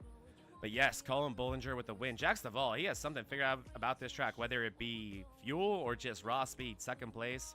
And yeah, rounding out our, as we talked about Volpis, great run by him. Great recovery, really. He was all in the middle of so much all day. Bolander, Parham, Fritz, Kevin Kyle, great drive by him. Thornton in 8th place, recovering with those rough tires, which I'm sure were miserable. Brower, and then Jose Medina, a well-deserved top 10. Great job by him. After the incident, David Owens, he's going to finish 11th. Jonathan Quesabir didn't talk about the MC Motorsport team member very much today, but 11th place finish, 12th place finish for Jonathan Quesabir. DDI driver Hunter Hall going to finish 13th. Michael Mata, 14th. Tony Iverson, 15th. Steve Lewis, 16th. Sean Walton, 17th after that incident. And Jack Sanders, the Colonel, going to finish in 18th place. So tempers heated here at the end of this race. Some serious excitement as it looked like Sean Walton might have had that same technical problem Bubba Wallace had a few years ago, where the throttle just stuck wide open and the wheel turned hard to the right. Yeah, definitely. That's what that was that murdered Kyle Larson. That was for sure broken toe link, as Bubba said. Yeah. And then he hit him so hard that it repaired itself. Exactly. Right. So yeah, like really, Bubba, that was a fun moment. Let's take a look at the as one of my broadcasting friends likes to call it, the used car lot, Mean Gene, and it starts all the way from, what is it? Jeez, 18th or 19th on. Brandon Garand, 5 laps down in 19th, and from this point on, this is nearly 8+, and then it goes to 14. So we got Smalley, Marrow, Swingle, Amato, Dodson, Novella, Hillman, Smith, Beverly, Tibbetts, and Stinson. And what sticks out to me about that, Mean Gene? All fast drivers. Hey, all right. So let's do a couple of interviews. Who do you want to pull in as a bonus interview? Ooh, I like that idea. Okay, so Yeah. Owens One always guy. gets himself his own interviews, so we can't do that. Yeah, you already got an interview. Let's bring in. You decide. You decide. Well, you're gonna do it. Okay. I wish we could get Thornton, but I don't see him up there. Oh, that's a shame. Maybe I'd love to him. He'd have been a fun guy. I'd say either guess Kevin Kyle because he's always a great interview, or let's do Bolander because he also had a great run there at the end. All right, I see Kyle. I don't see Bolander. All right, I'm gonna give you Kevin Kyle. Here he comes. See if you got him. Kevin Kyle, I got you here. Yeah, you sure do. Hey, buddy. Well, great race today. You ended up 8th place, and it looked like an eventful one for you with a late race incident and just an overall chaotic race. I think we ended up with 9 cautions. Take me through what your day was like. You know, it was just. Give me a second. Give me a second. I gotta mute. You got to mute that chip channel. Yeah, I got. All right, there we go. Man, it was a good race. It's just crazy. I don't know. I have feelings about Sean. Sean, you know, he's in the Wednesday League. He should probably stay there personally. But you know, he comes up underneath me. It's just he's got a bad reputation, right? And then he comes up underneath me, he gets me. And then Matthew at the end, like I was just mad with Matthew, but hey, it's cool. Me and Matt don't have any prior history, so it's just chaotic, man. Had a set of tires at the end, but I'm just glad we could get a 7th place or 8th place for a 2X racing team, bring it home with this Chevy Camaro, man. So just still my blood pressure's out. Yeah, I'm pumped. I'm ready. That's why we wanted you in the booth, because we knew you'd have some exciting stuff to say. And yeah, there was a lot of aggressiveness out there. Do you think it kind of like reached a boiling point as the race went on and built, or was it just one of those races with a big field and just a lot going on? It's a big field and a lot going on, but at the same time, it's like we all have to have patience. There's give and take, and sometimes guys just keep taking instead of, you know, it's a balancing act. And some guys just don't understand the word take. They might take it other ways, you know, on their spare time. I'm not sure what they might be taking per se, but that's what we need to learn here is just a balance. Like, and just we're gonna be racing with these people all season long. Hopefully not one of them, but yeah, we'll be racing with these guys all season long. And yeah, it's a good group of guys so far. I mean, I didn't have people gave me a break. I gave people a break, so it worked out. Yeah, good point. And yeah, hopefully the same field sizes, but not 9 cautions a race, because I'd love to see the field stay this big. Well, another reason I wanted to bring you in here, Kevin, we were showing off that incredible trophy that Buddy Solly won for winning the championship last season. But also, I wanted to give you a chance to talk about your woodscaping business and the trophies you make. And yeah, I talked a lot about this specific trophy and how the tracks on the top are the ones that we ran, not a replica of the Cup Series trophy, and how cool that is. And yeah, just I think about the customization. I think it's a big deal. Yeah, no, right on. No, that's what's cool about this community of iRacing. Like, I got started with another league, bonfireracinglleague.com, and they gave me a chance. League. Yeah, shout them out. That's our sister league. They gave me a chance to donate trophies, and that's how it all started. And then I just started working on it and customizing stuff for different people. And like, I made a race. It started with a race trophy I made for Michael McDowell. It got he liked it on Instagram, so it was super cool. And when you won the Indy Road Course, and then but yeah, man. We do track trophies, we do plaques, we can do anything you really want. Give me a picture of your dog. I could probably engrave it on wood and stain it. But like, yeah, a lot of customization, a lot of cool track trophies. We just had the Puckett 250. We made a cool trophy for that as a track trophy. And yeah, man, it's hard for me to talk because I'm so pumped. I gotta go lay down. I love it, and I can vouch that I actually can put your dog on wood because you did that for me. So. It was on my race car. So, yeah, amazing trophies and great run today, Kevin. Thanks for running today. It was awesome to see you out on the track, and always a pleasure, man. Yeah, thank you guys for everything you do, and awesome job, guys, as always. Much love, man. No, that was a fun one. Oh, yeah. I still think, though, give and take, give and take. There was a lot of take. I mean, there was a lot of give. And, he mentioned the 23 of Walton. Walton did get his share of getting smashed as well. So we didn't watch Sean Walton the whole race, so I never saw anybody give to Sean Walton. So maybe that's just a result of past racing, that people are just used to. Okay, this guy's going to smash me, so I ain't going to give him an inch. Right. So maybe that's some conversation Sean Walton could have with some people moving forward on the track. But I didn't see anybody give the 23 car much. They did kind of let him through the field, but he was hard charging until he got to Owens, and then those two guys side by side. Was exciting to watch. Chippy, so that makes it even better for us announcers. All right, let's go to the podium, though. I think next we're going to look at that third place finisher, and that's going to be the 07 Ford of Joe Volpus. Joe, are you there? How you doing? I'll tell you what, if I was any better, my friend, I would be you. Joe Volpus running up front most of the day. Got a little bit exciting there with some of those tire strategies, but you piloted that thing home at the end. What was the toughest moment on the track for you? Ooh, there was a couple really Yeah, there crucial was. moments that happened in that race for me. So I know we were in the middle of a pit cycle there, and caution came out when I was a lap down, so I had to take the wave around. So that put me a little bit off strategy at that point. But I noticed on that run that I was really good on a long run. It seemed because I worked my way back up. The pit strategy then it played again with a couple cautions in a row, and then I got caught up in one of those shenanigans off turn 4. I thought I missed it. I was very close to missing, and I just got clipped just trying to sneak through there. And then the next one I missed, and then yeah. So the tires just at the start of the run, I was think at a little bit of a disadvantage from that 360 I went for that you guys probably saw me on the broadcast go for on the front stretch.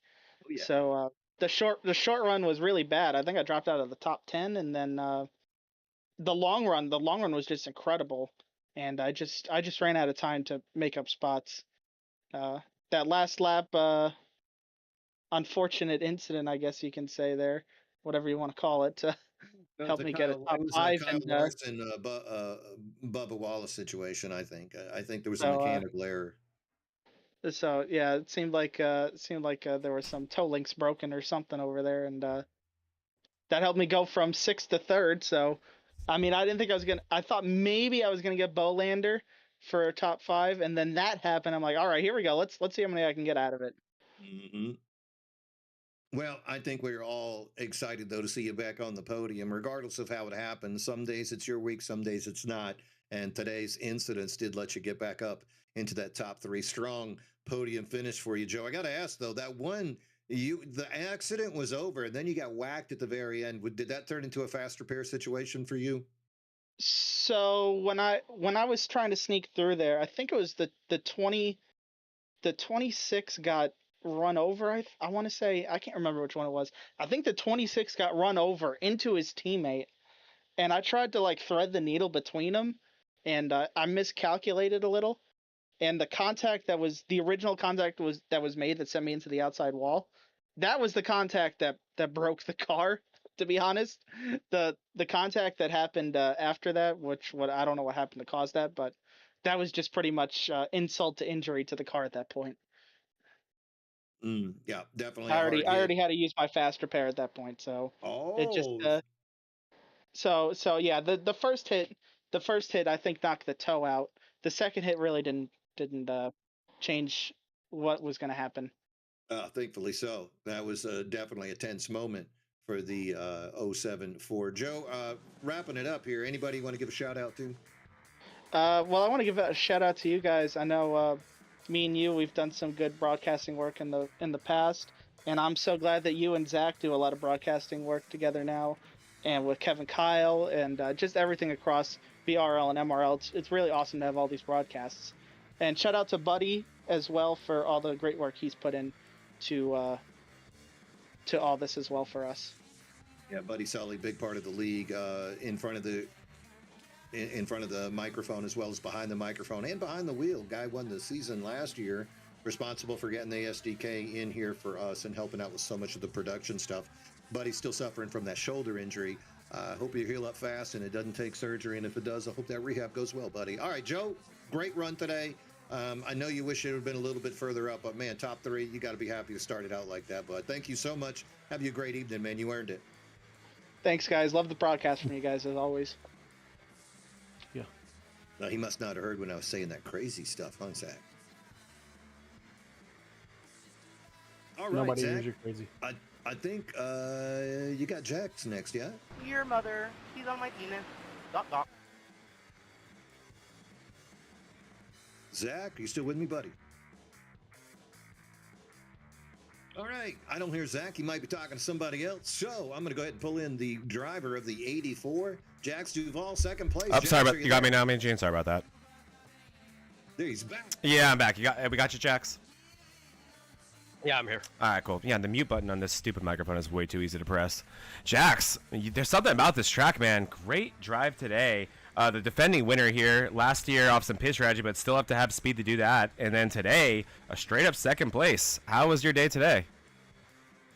Very interesting. I mean, the goal was to keep the car clean. We did that. And wish I could have raced Colin up there, but just got stuck in that traffic. Yeah, it was. That did seem like the situation at the end there. A lot of guys on a great tire situation, but a lot of traffic, and it seemed like pretty difficult to get through it. We raced at the same track together on Thursday, and the passing looked a lot easier today, last Thursday in a truck than it was today. Was I right about that assumption? Especially as the sun went down, did that change things? I mean, the passing wasn't bad if you want to burn up your tires on the high side, but if you want to save them, you stay low and stay in line. I saw the way they were racing tonight. Everybody was pushing. I knew I had the long run car. That's what I set up for tonight. Didn't have the speed for qualifying, obviously. So we just made the best of it. With a field like this, it's hard to qualify in the front. So many cars. But yeah, I know what you mean by that. Great job today, dude. It's fun watching you at this track and picking up where you left off last year. Less than half a second away from a championship, and already putting a bid down to be competing for another one. So great job today. Anyone you want to give a shout out to? You guys, great broadcast. Can't wait to watch it. East Coast Racing, finish on the podium. That's also Joe Volpez with East Coast. East Coast Alliance. You gotta get used to that. Thank you for all the guys showing out tonight, and let's keep it going. Thank you, sir. Tell you what, Jax, I was happy to see you up there in second, man, but that's back-to-back second places. You might have to buy a VHS tape of how to get by somebody from Tony Iverson or Sean Walton and find your way up into that victory lane, my friend. Well, I was planning on putting it 3 wide, but whatever happened between those two just cleared the way for It me. was the broken toe link. The broken Yeah. toe link. Or there, you blew a tire. I couldn't tell. Yeah, all at the same time. And then the crazy thing was the toe link repaired itself and the tire reinflated right afterwards. So crazy things happening here at Charlotte. All right. Thanks, buddy. Enjoy your evening. You earned it. And that is going to bring us to the man. He usually dominates on Wednesdays, but he said, shit, I'm free tonight. The 53 Toyota, Colin Bollinger. Colin, are you there, my friend? Yes, sir. Oh, man, what did you hear? You heard there was a Crown Jewel event, and you said, you know what? I want my name on a trophy, too. Congratulations. Oh, thank you. Well, I mean, I think the idea this season is we're trying to be double champ, go try to win both series this year. Uh-oh. Or this season, so that's the goal, and we started off in the right direction for sure. Oh, man, I'll tell you what, dominant performance, really strong run by you out there. There were some interesting moments. You and Michael Mata had some really fast running out there. Eric Thornton also running fast as well. You ever run with Eric Thornton before? No, I've never ran with him. I saw he led a lot of laps tonight, so he was up there, and he definitely had a good run. I mean, I think he's hoping or thought he should have won. I mean, I think he had the proper tire strategy. He was ahead by about maybe 5 or 6 seconds with like maybe 80 to go, and then a couple cautions came out, and once one caution comes out, you already know how it goes. It breeds more, so. It does, and it's really difficult, I think, to cut through the track, cut through the field. You know, that's something that really can separate the wheat from the chaff, is how you get through the field. You want to take the new tires and get that strategy to have the fast car. But if you just get stuck in the field, you kind of vanish. Another driver that we saw that was very, very fast today, another rookie, was Daniel Smith. That guy leading a lot of laps. And then once he faded back into the field, eventually got caught up in a wreck and vanished. But I think that's really what separated you, was the ability to cut through the field when you needed to. And once that clean air was offered to you, you just kind of ran that thing and just checked out. What was the most tense moment of the race for you, Colin? Oh, honestly, I mean, I think coming to our first green flag pit stop, me and Sean pit together, and I tell him, hey, make sure you don't hit the bump coming out of the pit road. And I should have took my own advice, because I drove right over and spun myself out. And from there, I was lapped down. So I mean, that was probably the most tense. I didn't think we were even gonna get back on the lead lap, let alone win the race. So I mean, we had a lot of bad, but I mean, we ended with some good. So I mean, we'll take it. Wasn't the prettiest, but. Well, I tell you what, they might not be pretty, but I still take them home from the bar, if you know what I'm saying. Oh, you God. got to be thrilled. You got that win today. Anybody you want to give a shout out to, Colin? I mean, just all the guys I usually race with, Andrew, Sean, a couple other guys that weren't here tonight, Hunter Manley and D. Smith, and just always racing with them, and we're all getting better and stuff. I mean, Sean had a little rough one tonight, but we won't talk about that anymore. Seems like that's been talked about enough. Yeah, unfortunate. Sean's a very exciting driver to watch. People talk about the give and take. I didn't see anybody give him anything. So at some point, it's a monkey see, monkey do situation. He'll just have to start keeping track and talk to people afterwards. Hey, remember when I let off the throttle for you? You owe me one now, buddy. But good win right there by the wise guys. Joe Amato, Brandon Garan, Jose Medina didn't have quite the night that you did. Medina finishing in 11th. So you got to be happy with that. Hopefully your team will continue to make points. Wise guys, what's your goal this year as a team? I mean, I'd have to say team championship. I mean, driver championship, every championship. Win as many races as we can. So.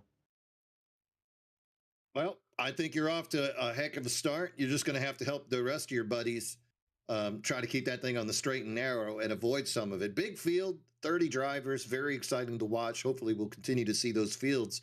Good luck on Wednesday. Hope you continue your success. And again, Colin, congratulations to the winner of our inaugural race here, Monday Night Mayhem Season 4 at Charlotte, Colin Bollinger, piloting that 53 Toyota home to a victory. Congratulations, my friend. It's time to go have a cold one. Thank you.